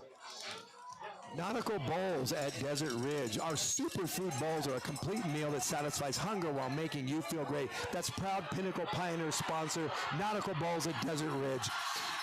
You know what? We have a play going on here. The quarterback, we're trying to get our sponsors. Thank God we have a flag down. It's probably in the area of holding. I almost interrupted you for that, but I did see the flag go down. It looks like it's in the area where it would be holding. The La Cueva Bears quarterback showed us why he was so good last year and why he's starting off the good. But the penalty goes against Pinnacle, so now the touchdown stands. They just reeled off a 75-yard run.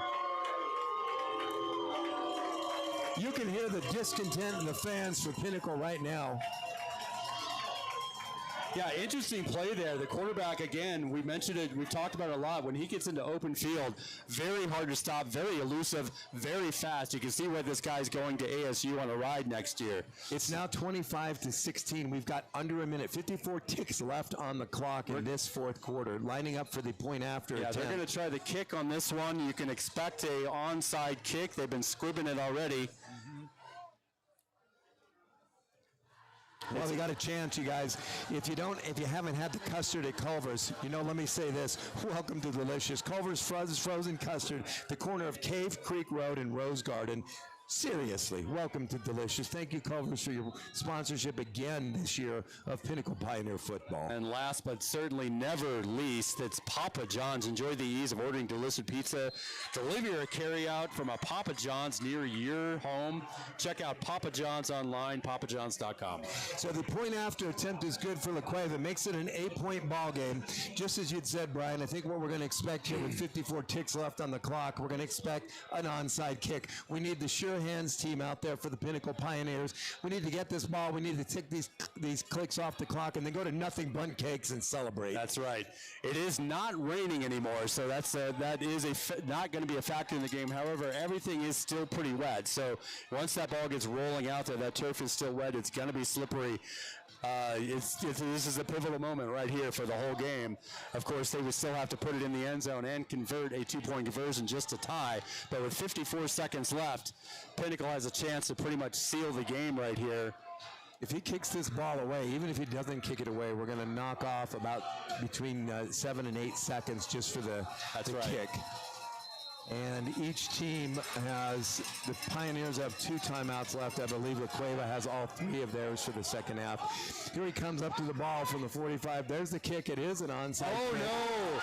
And we touched the ball and we gave it back. The Pinnacle Pioneers coughed it up, to the La Cueva Bears. We need to get serious about defense now. Forget that just happened, folks. Forget it happened. A little miscue. Now what we got to do is play defense. Yeah, 54 seconds still on the clock. Unfortunately, the Pinnacle special teams member came up, tried to make a play on that well-kicked low ball. It went right out of his hands and actually back right to that rushing special teams line from La Cueva. They get the ball back on their own 48. The fans are getting into it. Left, 1st and 10. Here we go. 3 wide receivers left, one to the right, running back in the backfield. Here's the snap. Deep drop. Here comes the rush. It's thrown to Cheeto out of the backfield. He's out of bounds at the Pinnacle 45, 44-yard line. 5 seconds off the clock. That's 49 seconds left in this game. Oh, my goodness. This is a nail-biter. Not what we expected. Not at this point.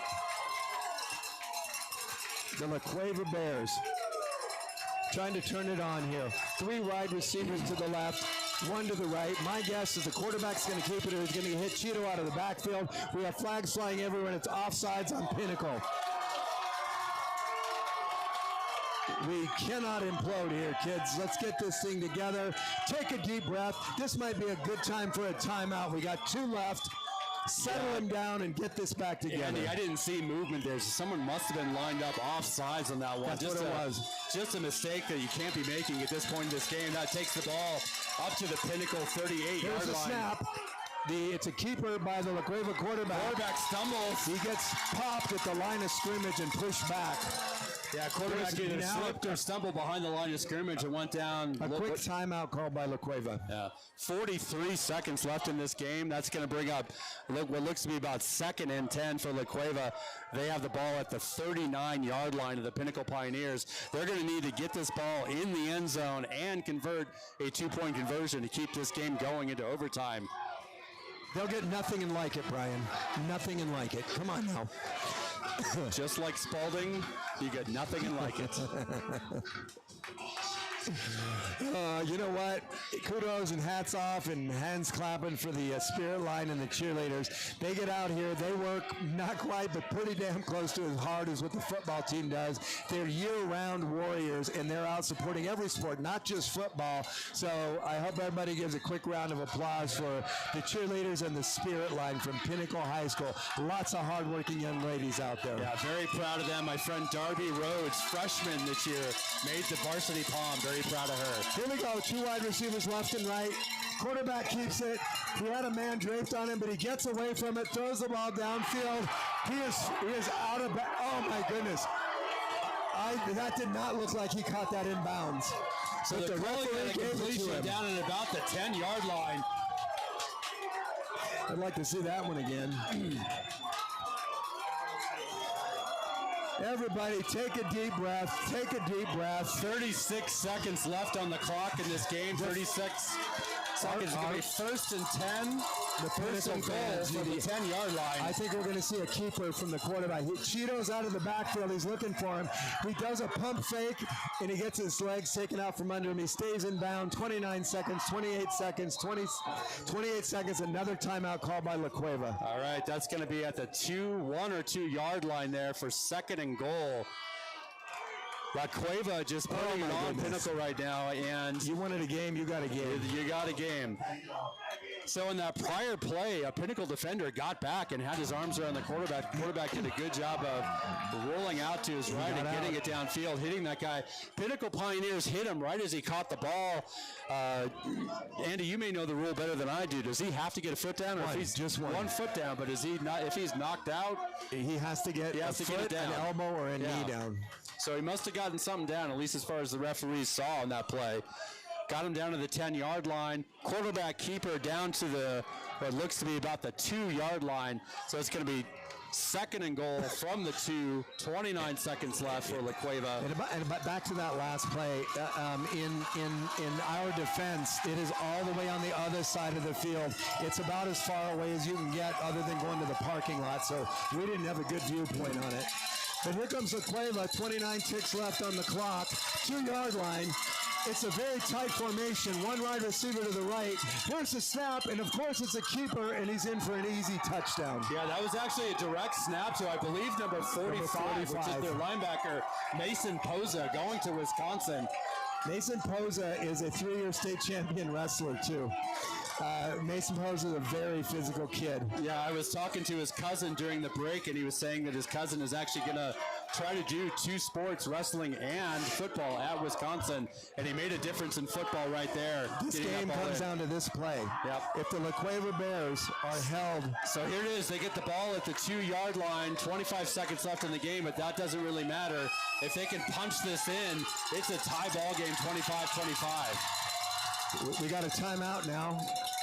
It's got to be a Pinnacle timeout, I would think. I'm not sure La Cueva has any left. So what an exciting start to the season for the Pinnacle Pioneers. We've traveled here to Flagstaff, Arizona. We've gotten through the storm. We've gotten through the rain. We are up against the #1 team from the state of New Mexico, and we are up 25-3 with 25 seconds left. That being said, they have a chance to tie the game right here. And in 8 minutes, they've put up 14 points, or 13 points. So, you know what? You don't go down without a fight, and you don't expect it from champions of the state of New Mexico.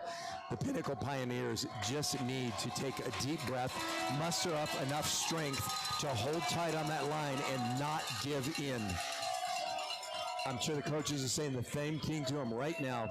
I see Dirty Dean Vincent already over the ball. I can see slobber dripping out of his face mask. He's so hungry to get in there and do some damage. The rest of the defensive line out along with him. Ian Garcia out there ready to make a difference out there. Let's see if we can get this going. We've got the quarterback back in the backfield. So Cheeto's like back Cheeto there. is right next to him. 2 wide receivers right, 1 left. Here's the snap. He looks left. He throws left. And it's a 2-point conversion. Successful. Well, I got to tell you, Andy, of all the plays they could have picked there, I did not see that coming. They've been so successful with the run and kind of mediocre with the pass at best tonight. What a well-executed play by La Cueva. I don't think Pinnacle was expecting it either. That gives us a 25-25 game. It's all 25s, Andy. 25 seconds left in the 4th quarter. Yep. Not where we wanted to be at this point. But listen, you want to be a great team, you got to beat a great team.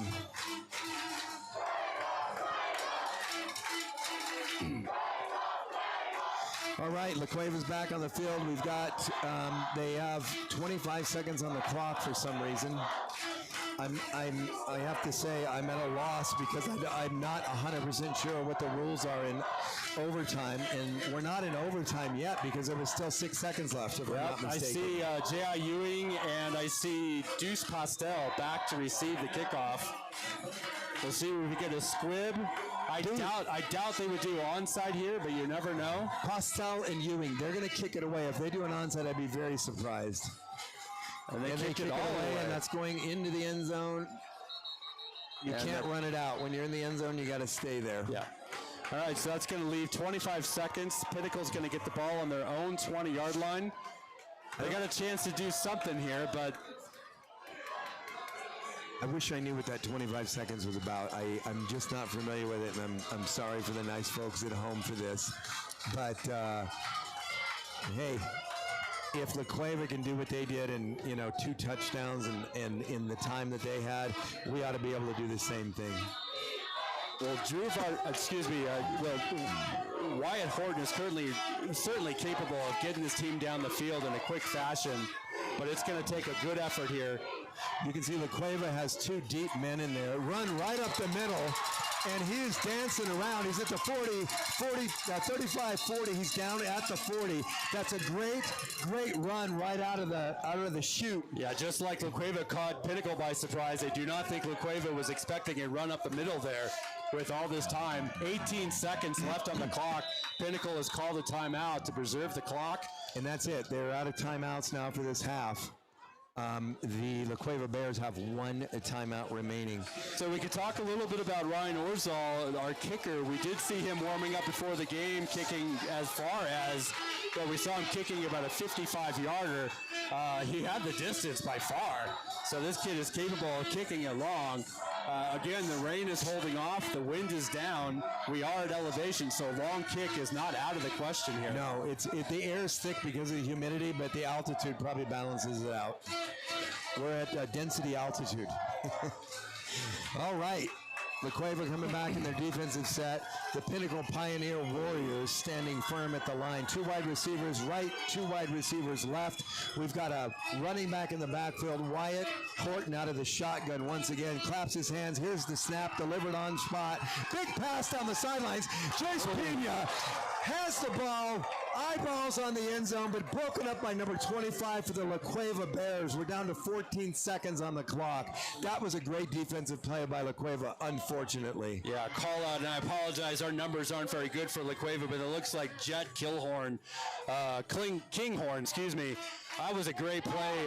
Gosh, Jace was wide open. He came over from the free safety position and knocked that ball down at the last second. That ball just floated up a little too long and allowed the defense to recover. Here's the snap to Wyatt Horton again out of the shotgun. Great protection. Jace Pena again. And the ball is batted around. That's the tip drill you do at the end of practice every week. Batted around twice, falls incomplete at the 25-yard line of Cueva. We now have 6 seconds left on the clock. I've got to say this, the offensive line for Pinnacle has done the best they've done all night on this set of downs. You're correct. I've seen the greatest protection yet. Wyatt, they can't even get a finger on him. Yeah, really the whole second half. The first half was a really, Wyatt was running for his life a couple times. There were several sacks. This half, we haven't seen that at all. That was Jet Kinghorn again for La Cueva in on the deflection. All right, 6 seconds left. 3 wide receivers left, 1 to the right, running back in the backfield. Wyatt out of the shotgun. Here's the snap. Again, good protection. Looks like this is going to be the last play. Wyatt is running it around. And that is deflected by number 34. All right, so now La Cueva gets their chance. If I'm not mistaken, I'm going to guess that I don't know. I'm going to assume that we kick the ball off and they start from their own end and they get 25 seconds on the clock. Yeah, we will see here. We got the clock is showing 3 minutes and counting down right now for a break. Looks like we will get an overtime. They gave 25 seconds for the end of the half. That's too bad. Would like to end it there with us, firmly on top. But the Tooth Fairy and Santa Claus converged and decided not to grant my wish tonight. Well, I'll tell you what, Andy, I'm not thrilled with the way the last couple minutes went, but if you had told me that Pinnacle was going to come up to Flagstaff and take on the #1 team from the state of New Mexico 2 years running and give them the game that they have, I would take where we're at right now. And let's just hope the Pinnacle Pioneers can find a way to pull this game out in overtime. They've got to look at this not as we've lost the lead, but we are in a great position to win this game right now. I'm watching Valdivia on the sideline right now, getting a little break with some Gatorade. I think he's getting his mental psyche where it needs to be, shaking off, what happened there on that last set of downs. And I think he's going to go in and he's going to rip somebody apart here if he gets the ball and a chance to run it again after La Cueva, after we start this sudden death overtime. So you can see the Pinnacle Pioneer veterans. You can see Dean Vincent walking the sidelines, patting people on the helmet, trying to get people pumped up and ready to go. You gotta look at this not as a negative moment, but a positive opportunity. If you're Pinnacle Pioneers, you got a chance to win this game still. You just got to go out and get it done now. I liked whenever the La Cueva Bears were marching down the field minutes ago. If you guys watched, Blake Dinelli was on the sideline walking over onto the track and field track, just right up above the fence, trying to get the crowd into it. So it certainly isn't going to hurt to have the crowd yelling a little bit right now. Yeah, that's number 87. I saw him doing that too, and that's exactly what. If you're not in the game, he's doing his part, right? Yeah, I talked to his dad, Bob, during the rain delay, and he's fired up. He's like most of the parents here of any high school football team, and Pinnacle is no exception. When your kid's out there playing, there's no more fun that you can have on a Friday or a Saturday night than to be out under the lights and watching your kid out on the field battling for a victory. I have to say the same thing. So the referees are just waiting for the last 30 seconds to tick off of the brief break we had. I will say that we're going right forward with the season. Our next game is next Friday. At Tolleson? At Tolleson. That starts at 7 p.m. right here on the YouTubes. So please join us if you're not able to make it out to the game. Make it down to Tolleson or make it to YouTube. So at 7 Have you been to Tolleson before, Brian? Andy, last year I was doing the JV game at Tolleson, actually, and we got a haboob that rolled through the game, and there is Carl got great video of it. You could just see it roll right across the field, and they had to call it. I mean, it was... Let me ask you this. When did a dust storm turn into a haboob? If you go into the deserts of, the Middle East and such, a haboob really is a haboob. Here, it's a dust storm. Yeah, I agree with you, but haboob or dust storm, it came in. You could barely, from the top of the stands, we could barely see the field. So I have been to Tolleson. It wasn't a great experience, but Pinnacle did pull out a win on that one. So we got our team captains Wyatt Horton, Cade Majora, and Xavier Sanders going out to center field. They're going to say hi to the guys from the Cueva, stare them in the eye, give them a nice good look down. We're going to flip a coin is my guess, and the referee is going to, he's showing them the coin right now. Here's what heads look like. Here's tails. There's the flip. And it looks like, I don't know what it looks like, but we want to defend the goal on the right side here because the wind, if there is any wind, is going to be coming from that direction because it has all night. They're shaking hands. They're kissing babies. They're walking to their respective corners, and they're going to come out fighting. Once again, I want to thank everybody behind the scenes here tonight, starting off with our producer, Carl Marks, all the people that have worked the chains on the sideline, done the video, people sitting up in the booth calling the game for Pinnacle. It's a lot of things that go on behind the scenes here that you don't see. All you see is the players fighting out there. Things are going well for us. So I believe we're going to do alternating possessions from the 10-yard line here, Andy. Big thank you real quick here, Brian, to Carlos Rios. He's working the camera for us, and he's doing a heck of a job. We're getting some great video tonight. Carlos, thank you so much for what you're doing out there. Go ahead, Brian. So, each team's going to get a chance to score from the 10-yard line. If a team outscores in each of the first two possessions, let's say Pinnacle scores a touchdown and La Cueva does not, Pinnacle wins. If they both score, they'll do it again. Do it again. It's a lot like flag football used to be. That was a good open field tackle by La Cueva. He looked like he had some running room, and he got pulled down right at about the 9.5-yard line, pick up of a half a yard. Yeah, I believe that was their outstanding all-star quarter linebacker, Mason Poza, on the tackle there. It's one of those where if Wyatt had kept the ball, that might have been a good outcome. We apologize for the view we're getting right now. They are kind of at the far end of the field, and it's with the field house the way it is here, it's very hard to see. You can hear some of the La Cueva fans who are shouting defense. There's more of them here than we might. He cuts it back. He starts to the right, cuts it back to the left, pulled down at the 6-yard line. That's going to bring up a 3rd down and 6. So, Brian, I got to tell you, in short yardage, I'm afraid of the La Cueva Bears and what they're capable of. Yeah, we've got to score a touchdown. Yeah, here. This definitely plays into their favor from the 10-yard line between their quarterback, their running back. We've got an injury timeout. La Cueva Bear down on the field. I hope that turns out That's okay. not what we want to see. We'll try to get in. If you're watching and you're a La Cueva supporter, we will try to get a number for you if we can. Hopefully he just got the wind knocked out of him. I did see him raise his head up, and he is moving around, so that's good news. Yeah, he's moving his legs. That is good news. Yeah. And they're lifting him up. Looks like it was one of the linemen. It's a big fella. Is that number 11? Yes, it is. Yeah. So I'll try to get a name off of that. Although, again, I apologize. The roster that we were given is not very good for La Cueva. I see a couple people there. I'm going to guess that is Brody Clark, who plays a variety of positions, middle linebacker being one of them. So we'll go with that. Apologize if that's not the right call, though. Hopefully he's okay. He's walking off the field a little gingerly on his own accord. I'm expecting some sort of power formation here with Valdivia or Hammond getting the handoff. But I don't see Pinnacle run the read option very often. So this would be a great place for it. Andy, let's think ahead here. Let's say you're left with a 4th and 2, 4th and 3. Given what you know La Cueva can do you feel like you have to go for it and score the touchdown? My opinion, I think you do. Yeah, I agree. Any other team, I wouldn't be so sure, but this team is dangerous. The short yardage situations, we've had a very difficult time stopping them, if at all. All right, Wyatt Horton, 2 wide receivers right, 1 to the left, a man behind him.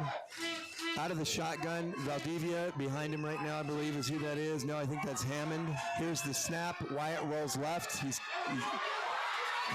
He escapes a tackle. He escapes another. He gets tripped up. Fumbles the ball forward. I think he was down, so that's not a fumble. He was down by contact. His knee was down. But that brings up a 4th down. Now, after that, Brian, I may have to change my mind. Yeah. I think they're calling that an incomplete pass, which is the best thing that we could have right now because that was a loss of a lot of yards on that.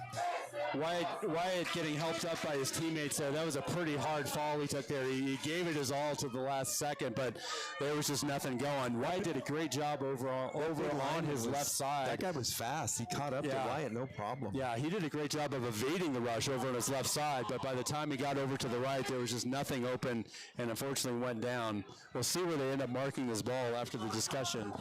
Well, look, they've got it right now set at the 17-yard line. Which would mean they would call that they would call that a sack. That's where Wyatt went down. Timeout now called by Pinnacle. Yeah, Pinnacle's going to decide what to do here. And again, the options are this. Time is not an issue here. Pinnacle has a chance. They have their chance to score from the 10. They're now all the way back to the 17. Whatever they do, La Cueva's going to get a chance to meet them. So if they kick a field goal, La Cueva come out from their 10, they'll get a chance to either score a touchdown and win this game or kick a field goal and tie it. This is about a 30-yard field goal, so this isn't a gimme. No, it's not. And if Pinnacle can find a way to score a touchdown, if that's the way they go, then, of course, it puts the pressure on La Cueva to score. I'm going to assume that extra points count here and that we'll need to convert that to get the full 7. Yeah. And we've struggled a little bit there tonight. I think we're 1 for 5. 1 for 4, 1 for 5, yeah.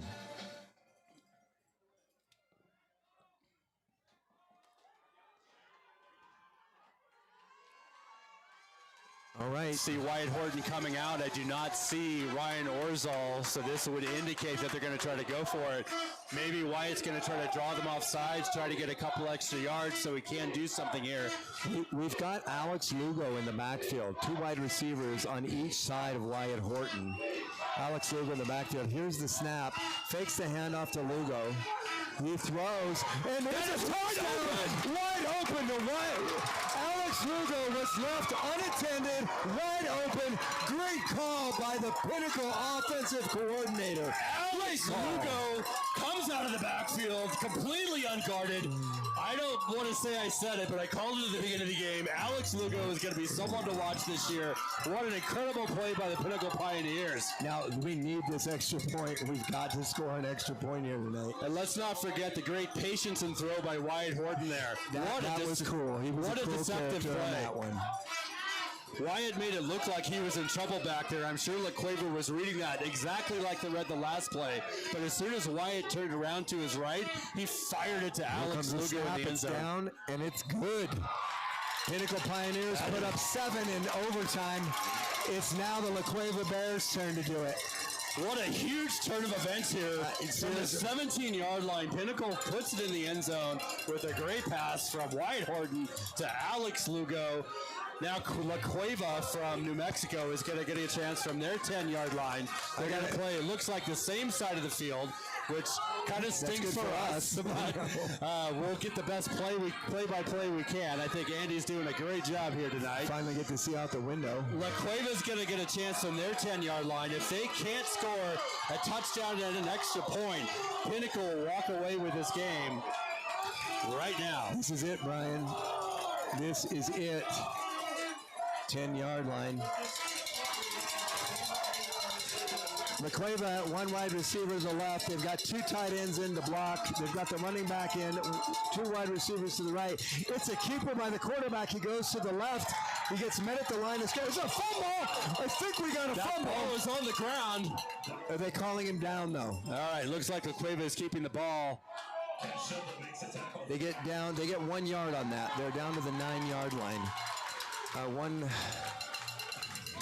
They're at the 10. They got no yards on that. Andy, I'm going to go back to something I said. I think it was in the first half. And you remember there was a play where the quarterback came up gingerly and was holding his hamstring. Left hamstring. We have not seen, well, I guess we did see that. Never mind. I take it back. We saw the 70-yard touchdown run. He hasn't been as effective on the short runs yet so far. Here they go. Here's the snap, a little low. He handles it. Here comes the rush. Pocket collapses. He's running for it. He's running for it. He's out of bounds at about the 7-yard line. That's going to bring up third down. 3rd and 7 for La Cueva. The Pinnacle offense was very good in sniffing that out and swarming it once they saw where the ball was. The layers kept coming in and kept forcing him out to the sideline. He really didn't have an option to go upfield once he got past the line of scrimmage. Exactly right, Brian. Exactly right. And that's exactly what you want to see in a case like this. Ball is being shown on the 7-yard line. It's third down. Again, La Cueva has to score a touchdown, has to score an extra point, or else this game is over. They got 2 downs to do it. There's no field goal here. So they of course, they got 2 downs to do this. Looks like a timeout by La Cueva. Probably by La Cueva. Time is not an issue. There's 0 seconds on the clock because we are just running plays now. Wow, what an exciting second half, Andy. What an exciting overtime so far. What a great game. Again, if you're the Pinnacle Pioneers, you got to be looking at this as a positive for the rest of your season. You really win or lose. You come up to Flagstaff, you play the #1 team in the state of New Mexico, and you're up 32-25 in overtime. What an exciting way to start the season for these young men. Yes, it is. And I got to say, Brian, remember how they surprised us with that 2-point conversion on the pass? Yep. We got 2 downs, and one of them is going to be something similar to that. I agree. If it works, stick with it. Folks, this is, if you've been watching this game, you know this #1, Cam Dwyer from La Cueva, is talented and athletic and big and fast. So watch out for him. It's going to be an interesting couple plays here. Pat Sweetser still sticking to the armchair with a Coors Light in his left hand, on the edge of his seat watching this game. Thanks for being with us tonight, Pat. Here we go. Shotgun, 2 wide receivers left. He rolls to his left. He's got a man in the back of the end zone, and we've got a touchdown for La Cueva. Not what we wanted. Now we got to block us an extra point, and we got to do this all again. Yeah, that's a case of that was good coverage actually by the Pinnacle Pioneers in the back of the end zone. 2 men were right along him. I don't know if they saw the ball coming. Didn't look like anybody really got a hand up, and the result is a touchdown. A good throw and roll out by the La Cueva quarterback. And he threw against his body, so that ball was on the money. So that was a good play. It's 31-32. This extra point will be the divider. If they miss it, we go home. If they make it, we go again. Andy, I think they're trying to end the game right here with a 2-point conversion. Oh, boy, they are. They're going for 2. Pinnacle stops them here. The game is over. If they get in the end zone, this game is ending right here, folks. He's going to try to throw it again. He's down. He is down. Pinnacle Pioneers win this game. We got a flag. Hold on. We got a flag. We got a flag. I think Pinnacle's celebrating. I think it's done. Nope, hold on.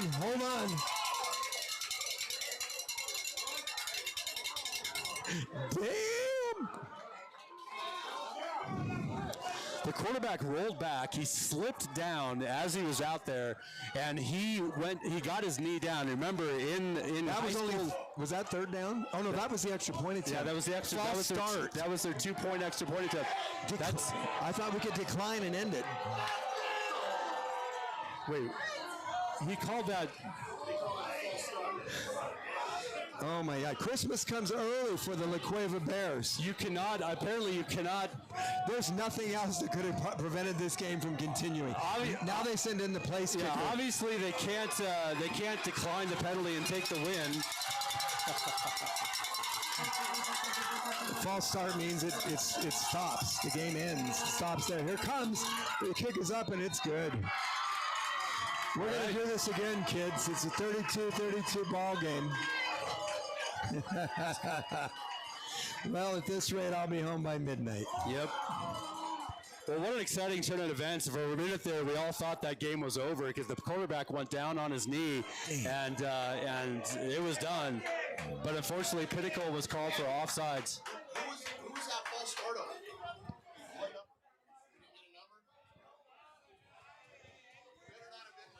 Yeah. It was, it was La Cueva with the false start, and Pinnacle was unable to decline that penalty and take the win, so La Cueva was able to kick that extra point. It is now 32-32, and we're gonna try this again. Yep. Look, I'd like to say this is fun, but it's not. It's nerve-wracking. It is. It's getting chilly out here. I've got a jacket on, but now I'm hot. I'm so hot. I'm about ready to take it off. I gave my jacket to my son. You know what? And I want to say thank you to my wonderful son, Joey. He's in the Navy. He made a trip back to watch his brother's his opening game this year. He's always been a great supporter of his little brother, and appreciate you having here, Joey. Love you to death. Yeah, and Joey, thank you for your service, man. That is awesome. Yes, sir. All right. So, you folks at home, if you bought a ticket, I hope you only bought half of it because you only need the front of your seat. This thing's a nail biter. It's going to come down to who can execute within the 10 yards. And you know, Pinnacle did it on what was kind of a trick play. I'd rather have them just run it up the gut and do this thing with force, but we'll take it however we can get it. So now La Cueva gets the ball first, so they get to try to score first. And then Pinnacle will get it the second time, and they alternate. So La Cueva out of the shotgun again. Here's the snap. The pocket is collapsing. He's rolling to his left. He's now rolling forward towards the end zone, and he's pushed out of bounds at about the 6-yard line. Again, Pinnacle doing a great job. I know there was a gain on the play, but a great job bringing the layers of the defense up to meet that very athletic quarterback, Cam Dyer, in about the about a 4 or 5 yard gain there. So what I don't like to see, Brian, is when Cam gets out into the flat, he's elusive and he's fast. I wish that we could keep that pocket tighter and keep him in the pocket where you've got a lot of support up the middle of the field with your linebacking core. He's just so fast, he's able to run away from the ends or the defensive players that are getting to him in the backfield. Big play from Dean. Here we go. It's a tight right formation, man in motion. Fakes the handoff. He takes it up the middle, and he's in for a touchdown for La Cueva. He made it look easy tonight. That was not a tough set of downs, I'll say that. They get in with 2 attempts, and they get in on number 2. Yeah, I think that's kind of what we expected the first time they touched the ball was, and that's the danger of this team. From a 10-yard distance, they are going to be very dangerous and hard to stop. That being said, Pinnacle knows exactly what lies ahead of them right now. They're going to get 4 downs to get this ball in the end zone. Scoreboard hasn't changed yet, but I don't think there's any reason it wouldn't have. Should be 38-32. Yeah, it should be 38-32 with the extra point pending. These extra points mean the world right now. Trying to make it a 39 here. It's down, and did it miss right? Nope, it went in. That's good. That was tight. Yeah. We got a 39-32 ball game. 7 points separates us, and 4 downs. The La Cueva kicker has been strong and solid on the extra points all night. Yes, all night. That's a good point. Matter of fact, I hate it to come down to this, but if we'd have made a couple extra points, we might not be in this situation. Yeah, when we talked about that in the middle of the fourth quarter, I didn't think we were going to have to talk about that 3-point difference, but it would have made a difference, unfortunately. Yep. But we are where we are. It's 32-39. Pinnacle gets 4 downs from the 10-yard line to get this ball in the end zone and get an extra point and match them again and again.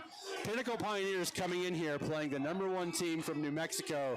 Yeah. They got a chance to tie this game up right now. Xavier Valdivia in the backfield, 2 wide receivers on the east side, man in motion. He flips the ball, and it's a double reverse. and he gets taken out, legs taken out from under him. It's a 10-yard loss. Pinnacle's back to the 20-yard line on what would have been a nice trick play. That was Mason Posa again disrupting. That kid is big. The Pinnacle defense. He's quick. He's big. He got in the backfield. That was Josh Pinder who finally ended up with the ball, I believe, number 19. Posa got back there, got him to jump up in the air. He ended up on his knees, and that was the end of that down. Loss of 10 now from the 20-yard line. Here's the snap. Wyatt Horton scans the field. Here's a ball thrown. There was a lot of contact there. Why is there no flag? Well, they were jawboning and fighting for it. Now brings up a third down from the 20-yard line. That was a lot of contact there, but we've seen this before. The last time we were 4th and 17 to go. We got another down to work with. It's third down, right inside the 20. Jace Pena and Josh Pinder to the right. On the left side is Jack Bridgeford, tall kid. You can throw one up for him in the end zone. One running back in the backfield to block. Here comes Wyatt Horton out of the gun. They're bringing a blitz. There's a hold, I think, on Pinnacle on that one. Yeah. We caught it in the end zone, but we have a flag down in the backfield. Yeah. What looks like it was a hold on Pinnacle. And unfortunately, I wanted to be wrong, but I'm not. Yeah, that looks like Jalen Smith, number 72, unfortunately got a hand on the probably the linebacker that was coming through. Trying to do his job. No foul there. Jalen, good try. Let me say this. Yeah, you can't blame the kid because if he hadn't done that, Wyatt would have been sacked. Yeah. So he just got caught. That's all. I think it's an okay foul, but good news is we still have third down. Bad news is we are pushed back to the 30-yard line. So Brian, do you go for part of it and then the rest, or you go for all of it? I think you got to take a bite at this point. They're trying to get it in the end zone, and they have a down to play with. I'd much rather see this a play from the 15 or 12-yard line. I say you throw this to the 10 or 15 and let him try to fight his way in. And there's no clock. If they want to run one up the middle, there's no problem with that. We got extra blockers in the backfield. Fakes the handoff. He comes on his other side. Wyatt eludes it. He needs to throw this ball. There it is. It was in the end zone, but it fell incomplete. It was a little high on that one. Deflected at the last second as well. Got a hand in there. There's a lot of there's a lot of La Cueva fans here going crazy. I can't say that I blame them. Yeah, I don't blame them. It's a good game, and I hope the Pinnacle fans are proud of their team no matter what. I'm standing here staring actually at Mason Posa's family is right below us, and they are very excited.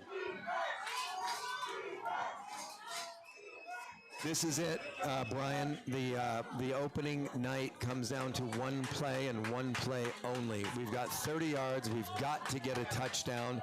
Anything short of that means that the La Cueva Bears, the state champions from New Mexico, return to Albuquerque to have a big fat burrito on the way back at Golden Pride, one of my favorite restaurants. Loving it with the green chili, the number 8.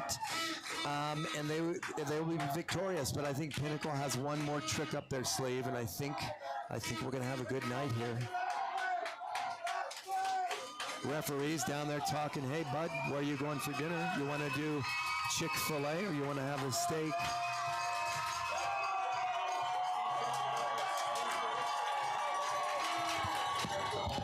All right, here's the end. This is going to end the first game of the season for the Pinnacle Pioneers one way or another. Actually, I guess if they score, it might not.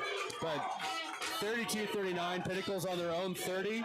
Let's see what Wyatt Horton can pull out of his hat. Wide open defense for La Cueva. Good coverage, good blocking on the offensive line. Pass to the end zone, and it falls incomplete. The La Cueva Bears will take the victory home to Albuquerque tonight. For all of you folks at home who had the opportunity to listen in on this, we have some ugly players on La Cueva running over and flapping their mouths right now. Yeah, that's... No, but they're coming to the bench right now.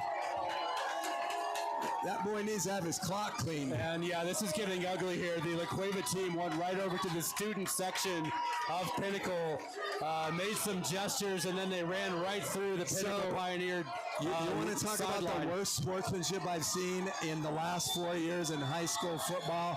Tonight, the La Cueva Bears, they leave with a victory, but they look sad. Yeah, unexpected from a number one team.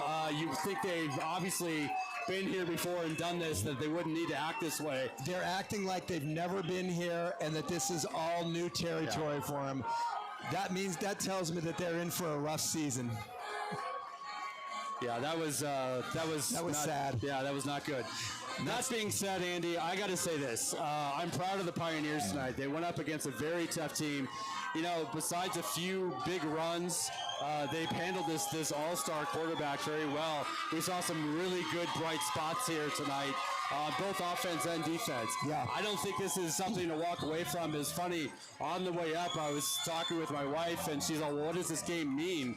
I'm like, well, if they can walk out of here with a win, it's going to mean a huge boost of confidence to their season. If they lose, it doesn't really mean anything. They walk away to their next game and get ready for their conference games. Pinnacle played great tonight, and I think they learned a lot about themselves. Yeah, I'm going to agree with you on all points made, Brian. It was a fun game to watch. If I could ask Santa Claus for one thing, I would ask for a clean game with no penalties. It's one thing to get beat by your opponent. It's another thing to get beat by yourself.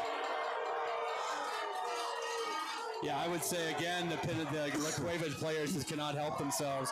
Coaches are trying to get them to go off to their side of the field. They look like a bunch of Little League football players playing tonight. They look like a team that hasn't won before. They look like a team that isn't number one right now, and that's unfortunate. Not the level of class being shown is not very good. And if you're a La Cueva fan, I apologize, but we're just telling you what we've seen here. If Pinnacle had done the same thing at the end of the game, I would say the exact same thing. I'd be mortified if our team did that. I would be. And you used the term class in that sentence. I think when you talk about this La Cueva team and the way they ended this game, I would not use the word class in the same sentence with La Cueva. Yeah. All right, well, Pinnacle's lining up to do their end-of-game workout.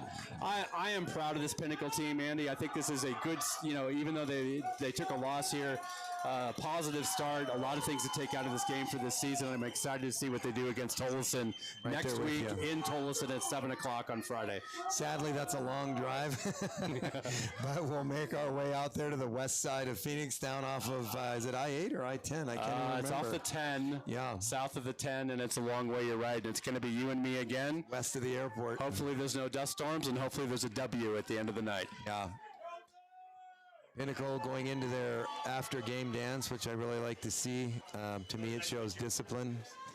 And to you folks, we're going to sign off here in just a second. Thank you for being with us, the brave survivors who stayed for the double overtime that you saw the Pinnacle Pioneers fall by a score of 39-32. Got a lot to build on, Brian. It's been a pleasure announcing with you tonight. I can't wait for next weekend. Thank you for our loyal fans. Yep.